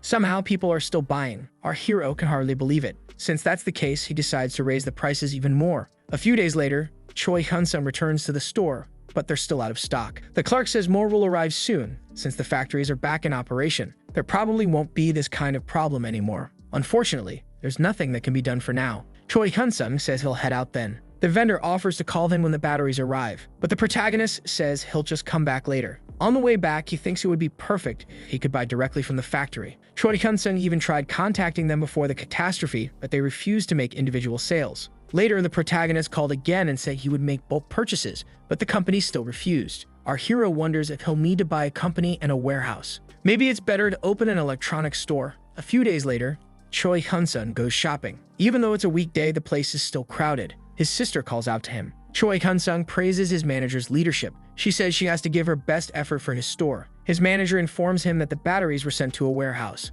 The protagonist says he'll go check it out, then afterwards she asks if she should place more orders. But that will change from time to time. His sister invites him to dinner with her mother. This time, they'll be able to eat something fancy. Apparently, sales are slowing down. Their sales rate has practically stopped, but at least the week was good. Maybe it's time to start spending points now, and the protagonist thinks. He looks at what he's going to buy. Currently, he has 5 heroic type skills, but Dragon Breath is the only active one. But thinking it through, that's also the only tank type power he has. Choi Hyun-sung wonders if he should buy one more active ability, or maybe something like teleportation to always escape danger. Actually, our hero could buy both. Active skills are cheaper than passive ones. But Choi Hyun-sung notices something. Teleportation powers are expensive. He remembers that personal space's storage ability was pretty expensive too. Also, only heroic rank ones can move living beings. There are other restrictions too, but at least he can read about the products. The protagonist finds the best one available, which costs 40 billion points, and that's the one he buys. After that, Choi Hyun-sung goes to the warehouse. The protagonist is thinking about testing the skill now.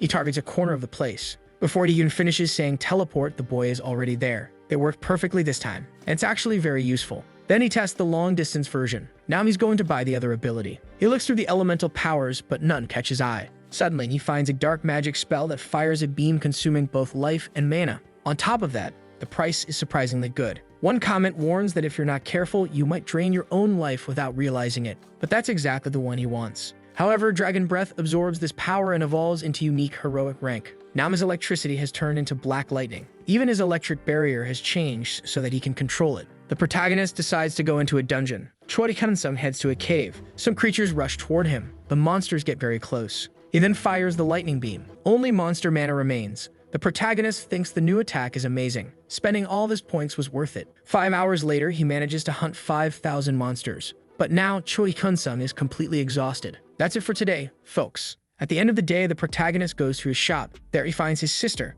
who should have gone home already. She says the batteries are in the storage room and he can go check. Choi Hyun-sung goes to take a look. 30 minutes later, he returns and his sister is still there. He says they can go home together then, but she wants to talk to him first. That's why she's still at the shop. She wants to talk about what happened when they thought Choi Hyun-sung had died. His sister starts by saying their mother had a breakdown when she received the notification, and even after learning he was safe, she cried for a long time. But the real problem came afterward. That's when they were fined for the rented equipment and had their contract canceled. Choi Hyun-sung is devastated when he hears that. His sister says they filed several complaints, but the response was that the law was on their side. They were asked to hold an inheritance meeting. Even the lawyer said there was nothing they could do. In the end, they had to leave the house that was in the protagonist's name. They demanded the bonus Choi Hyun-sung had received be returned, but in the end, everything got resolved. Lee Shudi fixed the whole situation, apologized on her knees, and said it was all a misunderstanding. But his sister doesn't believe it was just a misunderstanding. Choi Hyun-sung promises to investigate the story. She says it wasn't meant to be a secret, but she wanted him to know what had happened.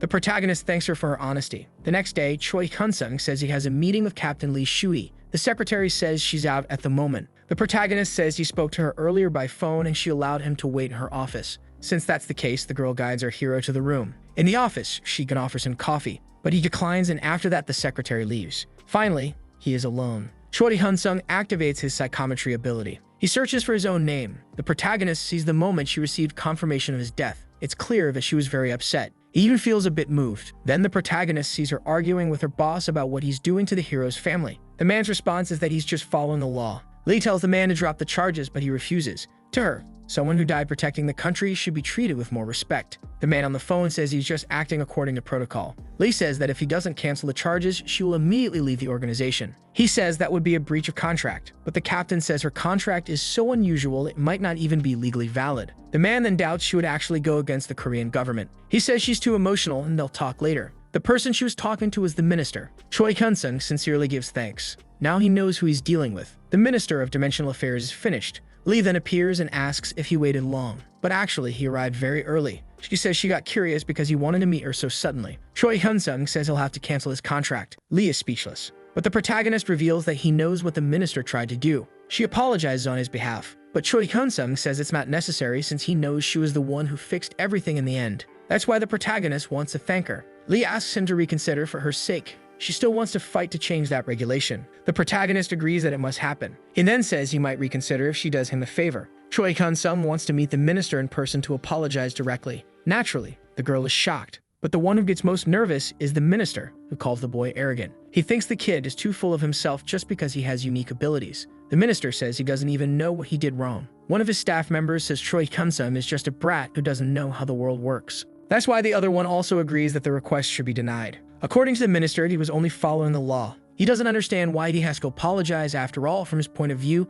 he did nothing wrong. His subordinate agrees. He thinks the minister was generous and now the boy is just throwing a tantrum, so they believe they should teach him a lesson. For a moment, the minister even agrees, but he wants to know how that would be done, especially since everyone already knows about this. That's when his staff are left speechless. In the end, they get scolded for saying things without thinking. Then the old man orders the protagonist to come to him. Since Choi Kun-sung wants an apology, then he should be the one to come. The two fools run off to deliver the message. The minister says he would never go to him. Choi Kun-sung finds it funny that he was summoned here, but in the end, it's the minister who's going to be late. The protagonist uses his new ability and discovers that this is where corrupt officials teamed up with major guilds and dungeon gate managers. At least all the staff members are just regular people. But for our hero, that's actually better. The secretary appears and says the minister is calling for him. Our hero is ready for this. As soon as he enters the room, the old man is surprised by his appearance. He says our hero is the same age as his grandson. The minister begins a speech about youth, but the protagonist interrupts him. He wants to hear the apology. Meanwhile, he uses his psychometry. The old man says he was only acting according to the rules and there was nothing he could do. Choi Kun-sung discovers that the minister was conspiring with many others against him. Then the minister says he just wanted to do things by the book. But the protagonist asks if he hasn't done things far too awful to be considered legal. First, there's the issue of a fine for rented equipment used during a company mission. Then there's the cancellation fee for the contract. Choi Kun-sung had been officially declared killed in action during a mission. The protagonist demands to know how that makes any sense. He wants to know what's going through the minister's mind when he did all that. Unfortunately, the minister is outraged to be scolded by a kid. But he started it, says Choi Kun-sung, and calls him an idiot. Immediately, the minister is furious, shouting out his official title. He says our hero is just a brat who doesn't know anything. The minister keeps yelling at him, insulting him as poor and inferior. He can't accept being treated this way by a boy. Growing impatient, Choi Kun-sung starts to think he should just get rid of him. Right then, the minister freezes. The man ends up wetting his pants in fear. Choi Kun-sung tells him to have some common sense and think before he speaks. The staff who are watching everything stay dead silent. The protagonist reminds him that his head isn't just for decoration. Then he says he recorded everything that was said. They'll file a police report and press charges for verbal assault. Choi Kun-sung will be waiting for him in court. When he leaves the room, all you can hear is a scream of despair. The protagonist finds this new ability more useful than he expected. Enrage is a common rank skill, and it causes the target to become furious and lose self-control. A few days later, a corruption scandal involving the minister was revealed. The movement started with regular players, but over time even guilds joined the fight. Choi Kun-sung is relaxing at home. He's looking at his psychometry ability, which allows him to read the memory of objects. While he's thinking that he'll be using this power a lot in the future, his leader calls him. It seems he didn't expect it to be her, but he answers the phone happily. She wants to meet with him, and Choi Kun-sung says that's fine by him. In that case, she asks for his location. Choi Kun-sung asks for just a second. He sees the name of a restaurant near his apartment. The protagonist then recommends it to her, and Lee accepts, saying she's already on her way there. The girl will arrive in 30 minutes.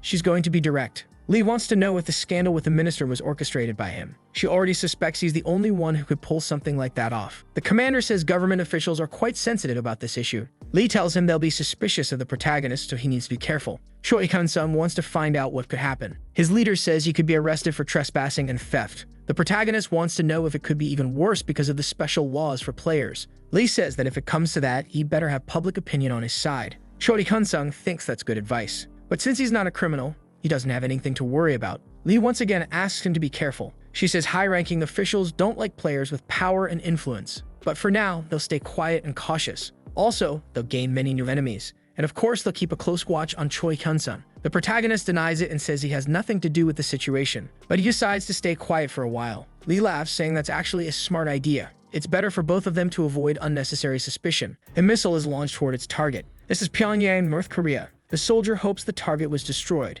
but Creature's voice says no. Then the monster roars and slime pours from its mouth. The soldiers turn to skeletons in seconds. The ability doesn't stop, it keeps spreading, melting everything in its path. Not even a fighter jet escapes. The city is completely destroyed. Back at the cafe, Lee says she has to leave, but she's not the only one receiving that message. Choi Kun-sung goes with her. The message is an emergency summons only for high-level players. Lee says a special code was issued, so she'll contact headquarters first. Choi Kun-sung says the internet already knows what's going on. North Korea has collapsed and the monster that caused it could come to this country. This is more serious than he imagined. The spokesperson confirms the situation is indeed grave. According to the information, the neighboring country is gone and all high-level players in North Korea failed to stop the creature called Emoji. Plus, hordes of monsters keep emerging from portals. Many refugees are arriving at the borders, and the monsters are getting closer and closer. The head of the organization takes over now. This time, he's going to explain something else. why only high-level players were summoned. Their mission is to defend the border from the emoji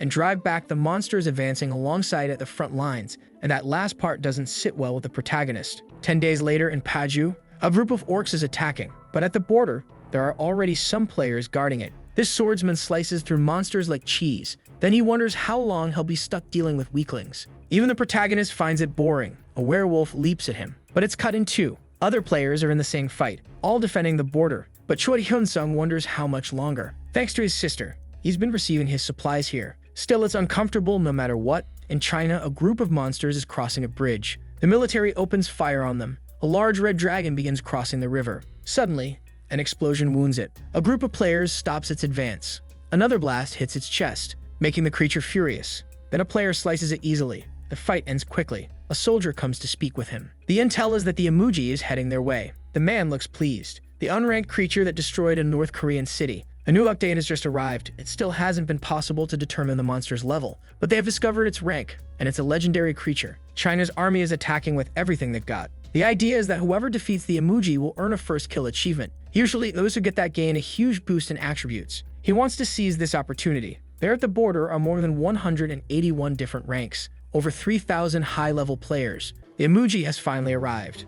Of course, the swordsman is the most excited. Everyone charges at once. A monk activates his ability to support the others. Magic rains down from all sides, but the creature grows tired of losing. The fear status is activated, paralyzing victims for up to 10 seconds. The players can't move. Soon, they start getting eaten. Others are flung away by its tail. Some are so frightened they can't move a muscle. Emoji unleashes a lightning blast, wiping out a massive group. Choi Hyun-sung is watching the news on his phone. It's reported that a disaster occurred at the Chinese border, with thousands of high-level players killed. The protagonist was thinking about getting the Wild Instinct ability, but he changed his mind and chose something with metal resistance because he wants the title for hunting that monster. In the end, he gets a heroic power that has only two functions, protecting the mind and increasing willpower. He pays the 29 billion points and agrees to learn it from her. At first, he doesn't feel anything different, so he'd like to test it and see how it works. Elsewhere, a man yells that he's being humiliated. Some players become curious about the scene. As the man is leaving, he realizes he's drawing attention. The other players are staring at him and judging him. In the end, he walks away with his head down.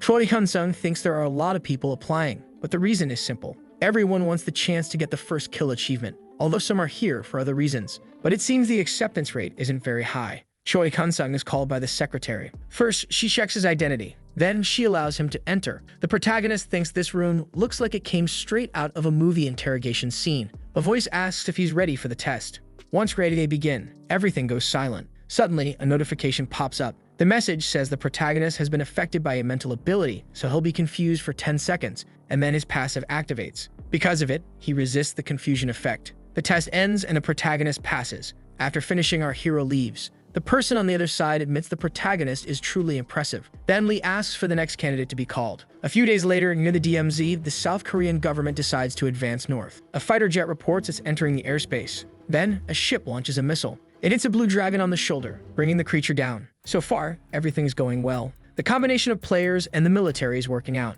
That region is filled with creatures. The monsters charge into battle, but the players handle them easily. 1 week later in Beijing, China, they're discussing how the leaders want them to defeat the emoji. The mountain erupts in flames. A politician wants to summon Beijing's top-tier heroes, but another thinks it's a rushed decision. What if another legendary monster appears? One of the politicians doesn't understand why their heroes couldn't take down that creature. He's certain that gathering the best of the best will be enough. They'll definitely succeed. The emoji lets out a fierce roar, terrifying the players. Then the creature begins its massacre. The survivors are receiving healing treatment. Not for long. The creature destroys everything in its path. A tank player protects his teammates. Those still standing launch a coordinated attack, but the monster creates an air barrier with a roar, pushing away the nearby players. In the end, they lost. Someone asks for a survivor count. Only about 10 remain. The leader activates Plan B. Shields are placed on the ground. Arrows are raised. Those who can't fight alone are supported. A new rain of attacks falls on the monster. The leader gives the order for them to move toward Korea. Choi Hyun-sung sees the news that the emoji is heading towards central China. Our hero thinks he won't be able to get the title, and others are thinking the same thing. In fact, everyone looks disappointed. Suddenly, the cafe starts shaking. It feels like an earthquake is happening. A woman announces that the emoji is charging toward them, and everyone must prepare for battle. The players are confused by this sudden change, but others are thrilled. they'll get the chance to hunt the creature. No one is more excited than Choi Kun-sung. He's dying to earn that achievement. But the girl says there's nothing to be happy about. The Chinese lost the fight again. The survivors are the ones bringing the creature to Korea. That was their desperate plan. One of the players gets furious when he hears this. Some even think it should be a crime. Tensions start to rise among the players. Lee intervenes and asks everyone to calm down. What matters most now is being ready for battle. Choi Kun-sung is happy to see her. One of the Chinese players is running as fast as he can. The girl spots that they're close. At the last second, the monster grabs him, swallowing the player in a single bite. The creature is enormous, bigger than they thought. Everyone grows tense when they see the monster head-on. The emoji roars at all of them, unleashing its ability. But the protagonist's new powers allow him to withstand it perfectly. The battle begins and the tanks charge forward. Warriors strike all over its body with their magical weapons. Elemental spells of all kinds rain down on its scales. Some players warn everyone to be careful because a storm is swirling around the monster. A black lightning bolt hits the emoji. Choi Kun-sung feels stronger than ever, all thanks to the buffs. The player responsible for them is focused on everyone in the group. A new team launches an attack, but these tanks and warriors aren't able to do much against the monster. The protagonist was placed in a long-range damage group. The first injuries are starting to appear. Some players run over to help. Our hero, who will probably have to absorb the blood on the ground. But something else is happening too. He sees his friend fighting. Lee is so fast, it's hard to follow her with the eyes. She's the first to draw blood from the emoji. Choi Kun-sung even feels a bit jealous of her. His only way to improve is by acquiring new abilities. All he wants is to reach 1 trillion points and then his goal will be achieved. 30 minutes later, the fierce battle continues. Choi Kun-sung thinks it's not as hard as he expected. Then he notices something strange. The monster begins to drool. The mage notices and shouts for everyone to be careful of the new attack. The creature releases acid from its mouth. Those nearby manage to dodge, but now it's heading toward the mages. Together, they try to form a protective barrier. Only one layer ends up breaking. The order is to keep channeling the barrier. All the mages give it their all. The tanks rush in to help. Together, they attack the monster, forcing it to stop the acid attack. Then the magic rain resumes, causing a huge explosion. The protagonist believes the battle is about to end, but Emoji is already losing its patience. The creature enters rage mode. It's a skill that lowers defense but boosts attack. The tanks go back into attack, but one of them is caught by some kind of effect. Player receives a new message. At the same time, everyone gets this update. A warning that the skill failed to activate. Another swordsman attacks as he passes by, but he notices something. Something's going wrong. A warning is issued to dodge. The monster crushes an entire group. Unfortunately, the mage group is being massacred. Some players realize that the monster is deliberately targeting them. Emoji keeps focusing its attacks on the group. Choi Kun-sung runs to escape the danger. He looks for a safe place, then activates teleportation. But then comes the notification that our hero is under a new effect from a move for 10 seconds, so his skills have been cancelled. The creature's roar is terrifying. It slams its tail down to hit Choi Kun-sung. It was close. The creature is faster than he imagined. Another group of mages is paralyzed, and they're crushed by the monster. The protagonist opens a dimensional space. Emoji tries to crush him again. Our hero dodges just in time, but the monster doesn't give up. With his body, it smashes the protagonist's shield, throwing him straight into a mountain. Our hero wakes up. He's only slightly injured, but that was a close one. Choi Kun-sung didn't expect the creature to have another mental ability besides fear. The battlefield is chaos, but only now does the protagonist realize he lost his blade. He needs to find it before anything else. A new update appears. The draconic blood blade has just evolved. Not even our hero believes it. He looks out over the battlefield. Choi Kun-sung focuses his gaze until he spots his weapon stuck in the monster's tail, and he can't summon it back. The battle is going well, all things considered. You can already tell that victory is near. Another notification about the sword's evolution. Maybe it's because the blade is drinking the blood of a legendary monster. Two other players leap to strike the monster's face, and they do serious damage. With each new hit, more blood spills from it. New blades pierce its flesh. The creature is losing, but it won't give up that easily. Emoji starts spitting acid again. Some players are nearly hit. They waste no time and counterattack. Lee rushes in and tears off one of its horns. The attacks are relentless. Even the mages return to the fight. Explosions erupt all over its body again. Emoji changes its stance. Lee is the first to notice. She jumps as fast as she can, kicking the monster in the chin. For the first time, Emoji falls. The players waste no time and drive their blades into its body. One of the players starts to believe they've won. Then comes the message. Everyone receives the title for hunting a legendary monster together. The players celebrate across the battlefield. Emoji begins to vanish, turning into pure mana. But then they notice something. The mana is being drawn toward a specific point. That point is our hero's sword. The blade has just taken on a new form. The protagonist recovers his sword. He then receives a new update, a title for being the first person to own a legendary weapon in history. Choi Kun-sung wants to see how much it has changed. The new skill says you can unleash a draconic blood attack. For a legendary rank, it sounds very impressive. Choi Hyun-sung also didn't know that unique rank achievements were classified separately. It means there are also players out there with unique items. In the end, the protagonist is satisfied. Another message appears. It receives a reward for helping defeat the monster, which varies for each player. Choi Hyun-sung came in first, so all of his attributes increased by +10. Our hero has his sword to thank for that, but now he wonders how he's going to split the reward. The money is distributed based on each person's contribution to the battle, but the protagonist doesn't want to reveal his level to anyone. He makes his decision. Choi Hyun-sung is happy with what he already has. The news of the emoji's defeat caused a stir. The whole world was watching Korea. Who participated, how the monster was defeated, and what the rewards were became topics of curiosity everywhere. But the government took measures to keep everything under wraps. Even so, item sale requests kept flooding in. Many players went to Korea after that. The drive to earn new achievements and become the strongest became a craze. A few days later, Choi Hyun-sung is in his shop's storage room. The protagonist realizes that buying the auction items will be difficult. He'd received a reward for joining the expedition and an invitation to take part in the item auction. But the expectation is that prices will reach the billions in one. In the end, Choi Hyun-sung decides not to participate. He already has what he needs. Then he gets a call from Lee Shui. The guy is surprised and asks if something happened. His companion asks if there always has to be a reason for her to call him. Choi Hyun-sung gets a little embarrassed but says that she usually only contacts him when something's going on. Lee laughs and says it's true. She actually wants to ask something. She wants to know if he's interested in the legendary rank item. His answer is obviously yes. Who wouldn't be? Lee says she can go ahead and buy one for him at the emoji auction.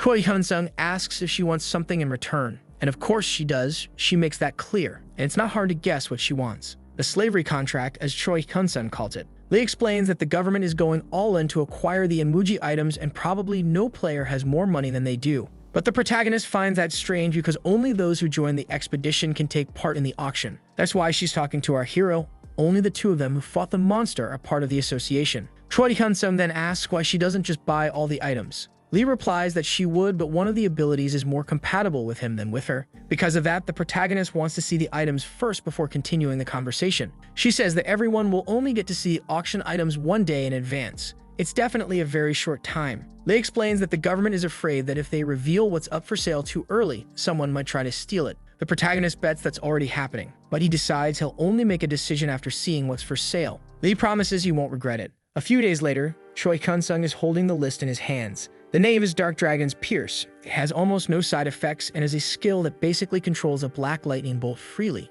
with no cooldown. Our hero wonders if his heroic rank power can absorb a legendary level 1. He asks if she really doesn't want that ability. Lee says that almost all of her abilities use divine-type mana. His friend tells him that if he doesn't want the power, it will go to some random mage. The government already has someone in mind they want to give the book to. That's why they don't have much time. Choi Hyun-sung needs to decide now. He agrees on one condition, that in the future he can pay a fee to terminate the lifelong contract. Lee thinks that's a bit much. Choi Hyun-sung says that if he can't, he'll back out. Lee agrees if she can add interest. The protagonist is almost afraid to hear how much it will be, but she says it's 5%, a seemingly simple rate, but it's compound interest. That's the best she can offer him, so Choi Hyun-sung accepts the terms. Lee says it's settled then. Now she'll report to the higher-ups, and the protagonist thanks her. But the girl says she didn't do anything special. The auctioneer asks for any more bids. He begins counting to 5. The room is small, and the man counts to 5 for anyone to make a new offer. Then it's declared that player Lee will take the Dark Dragon's Spear. The final bid was over 1 billion.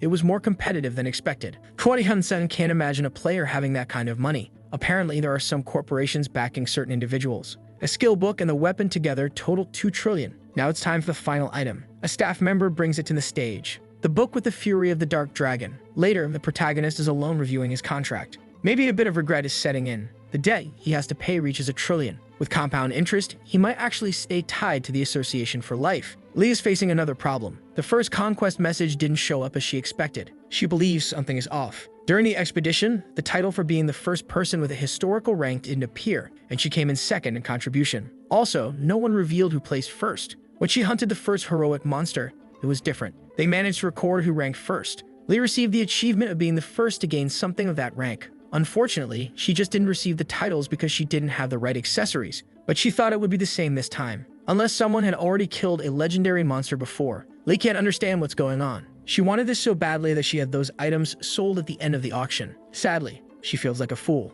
Lee thinks she should have been more honest with her friend. Choi Hyun-sung suddenly appears and congratulates her. He says he's heading out. Lee seems thoughtful and asks if he learned the skill. Choi Kun-sung says yes, successfully. She then wishes him a safe trip home. Our hero senses something is off. Suddenly, she apologizes. For the order of the auction items, she explains that the government wants to monopolize all the primary achievements through her, so Lee changed the item order. That's why his book was last. Everything lines up and Choi Kun-sung finds it plausible. She was the one who wanted that title. Besides, the government was backing everything. Choi Kun-sung says it's okay. He says all her reasons are understandable. Lee gets a little embarrassed. The protagonist decides to leave. In the end, she feels like he didn't want anything from her, so she promises herself that she'll never act that way again. Choi Kun-sung knows his friend is very honest. Lee could have stayed silent and nothing would have changed. But now he feels bad for being the one who ended up with all the achievements. The protagonist opens his space. Then he takes out the golden book. He's ready to learn from it, but he hopes his skills will evolve. In the end, one power doesn't absorb the other.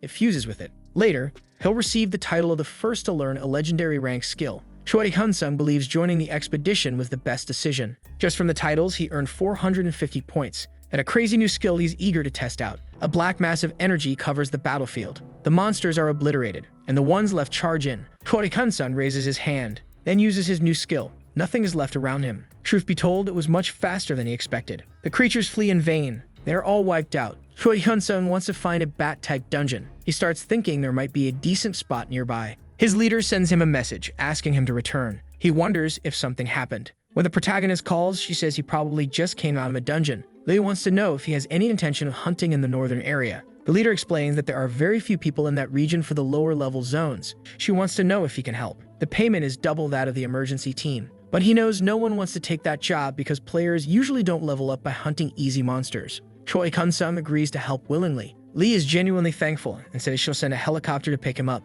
The protagonist realizes the situation must be quite urgent. She explains that there are many new dungeons in that area. It's not yet at the level of requiring an emergency alert, but if it continues, it will be. Choi Kun-sung promises to do his best. 2 weeks later in North Korea, the protagonist receives a notification that he's reached the 3 million mark and the mercenary system has been unlocked. Choi Kun-sung has no idea what the message is talking about. While he's reading it, he senses an incoming attack. So he uses the black lightning. In the end, only dust remains of the creatures. Apparently, nothing changed in his status. Choi Kun-sung opens a window where he can hire mercenaries. Their ranks start at heroic and go downward. These are the ones available to him at the moment. He picks one to check out, a tank full of cool abilities. But the guy costs 600 billion and is only available for 2 hours. Then he looks at the rare ranked ones. But those guys are pretty expensive too. Choi Kun-sung finds a woman a tank the cheapest at that level, but the description says she's a coward. Our hero doesn't know what to make of those comments. Maybe it's because she cancels a lot of contracts. He decides to hire her out of curiosity. The mercenary Lucia is contracted for 180 minutes. When she arrives, the first thing she does is thank him for choosing her. Then she asks where the enemy is. Choi Kun-sung says there aren't any at the moment. Lucia is curious why she was summoned, and he replies that he wants to ask some questions. The mercenary assumes it's his first time. Choi Kun-sung admits he just unlocked the option. Lucia promises to answer everything she can. She sets her gear aside on the ground. Choi Kun-sung wants to know what mercenaries actually are. She says they're all players, just like him. Lucia tries to be more precise. They're all players with the same unique ability. All of them can buy and sell. He asks if portals appeared in her world and why that happened. Lucia says yes, but she doesn't know the reasons. If the protagonist wants to know more, he'll have to hire a mercenary rank legendary or higher. Most likely, no heroic level mercenary knows the answer. Choi Kun-sung explains that in his world, the portals appeared 20 years ago. Despite the second cataclysm, things are pretty stable. He wants to know when the next one will happen. Lucia says, as far as she knows, 2 is the end. Maybe there won't be another for 20 years, but she can't guarantee that. Choi Kun-sung wants to know why she says that. The mercenary says that 40 years after the first cataclysm, her world was destroyed by monsters. Lucia says she knows her description says she's a coward and always runs from fights. Our hero wants to know why that is. She says she's a coward because she ran from her own world. In her old world, people lived in peace. One day, a portal opened right in the middle of the capital. Many orcs came pouring out. People could only grab their things and flee. Lucia, on the other hand, saw a white horse charging at the monsters. Even a giant demon, she faced it, but the creature was really strong. That was the moment she awakened. It was when she became a level 1 player. She says she first tried to max out her attributes using accumulated points and evolve her skills, but she ended up regretting that. Later, she earned points by hunting and selling items and magic stones. She held on like that for 16 years, and because of that, she reached hope. But then the second cataclysm came. Lucia couldn't stop the legendary monsters that came one after another. She was fighting alone against something far stronger. A force field spread, making it impossible to use spatial mobility items or skills. With no choice, she used her last resort to escape. Lucia tries to escape from the monster. She grabs the dimensional teleportation item. The former paladin had a high chance of getting lost in another dimension, but it was unavoidable. With no choice, she activates the item. At first, she failed to reach a dimension. Lucia got lost in the void, in the space between dimensions, in a place where nothing exists. Fortunately, there was the mercenary system where she could register. Lucia explains that there's a window in the system that says the same thing. Choi Kun-sung checks it out. The protagonist's rank is rare, and he's worth quite a bit. Lucia says she registered and waited, but almost no one hired her. Once she tried to lower the rate for another player. She only wanted to live in his world in exchange, but she was rejected. That's because the minimum rate is 1 million per hour. For a day, it has 24 million. In a month, it's about 700. Lucia says one day a player offered a new condition. He wanted her to send him 24 million points a day. Choi Kun-sung is shocked by this. The mercenary says yes, as long as they have the same ability. Lucia then offers a handshake. Choi Kun-sung accepts, a bit confused. That's when he sees how many points she has to exchange. The protagonist finds it pretty interesting. Choi Kun-sung wants to know if it's possible to increase the accumulated points by exchanging with each other, but she says no. When a trade happens, the amount is reduced equally for both sides. The protagonist assumes she must have accepted the other player's offer, but she says she rejected it. Lucia explains that the system takes a 20% fee from every transaction. Choi Kun-sung remembers that it's true. She says that over time, things got worse. That's when that same person hired her again. The protagonist assumes that's when she finally accepted the offer. Yes, that's what she did. She hunted monsters to pay off the 24 million her buyer spent on her. Even if she fought all day, in the end, she always ended up 4 million in the red, but she had no choice. Fortunately, she managed to save a bit of time and sleep while hunting, even if she could only save about 5 million points per day. But her employer's greed got worse and she had to break the contract. After that, she went without being hired again, until now. She says she couldn't take even 3 more months, so she wants to ask for something. Her minimum rate is 24 million, and she promises to send it every day. Lucia swears she'll fight on any battlefield. All she wants is permission to live in his world. The protagonist asks for some time to think. She says okay, but she doesn't have much time left. Lucia disappears again. Choi Kun-sung is alone in the cave once more. He's feeling like the luckiest guy in the world right now. The protagonist doesn't know what to do at the moment. He then opens the system, summoning Lucia back. The mercenary assumes he made a good decision. But before anything else, he wants to ask her something. She knows he's curious about her abilities, so she wants to show him her status window. Lucia says she'll display her level and stats. The protagonist is curious to see her capabilities. As he approaches, she activates her status window, and she's actually pretty strong. Her total stats are above 3 million, giving her approximately level 700. At the moment, Lucia is slightly stronger than him, but Choi Kun-sung knows that soon he'll surpass her. Surely she has many rare and heroic rank skills. There must be many powerful monsters out there for incredible people to be hiring mercenaries for help. Lucia wants to know if he's satisfied with what he saw. Choi Kun-sung says that for now, he wants to make a temporary contract. Basically, he'll summon her for dungeons. When the hunt ends, her contract ends. In other words, every time he goes hunting, she'll go with him. Lucia agrees. She says it's a good deal. Then she vanishes again. On another day, in another dungeon, Lucia uses an active skill, making the monsters target her. Then she casts a spell to defend herself. That's when a black explosion erupts. The protagonist thinks the situation is very convenient. Lucia was slicing through the creatures like they were nothing. She has a fighting style very different from his. Lucia activates the skill again. Choi Kun-sung thinks they have good synergy. Meanwhile, he keeps eliminating monsters in his own way. One of the beasts is cut clean in half. The battle is over for now. Choi Kun-sung says they've completed the mission for now. Lucia says she really enjoyed this hunting field. She explains that in other worlds there are many difficulties, like too many players in the same area.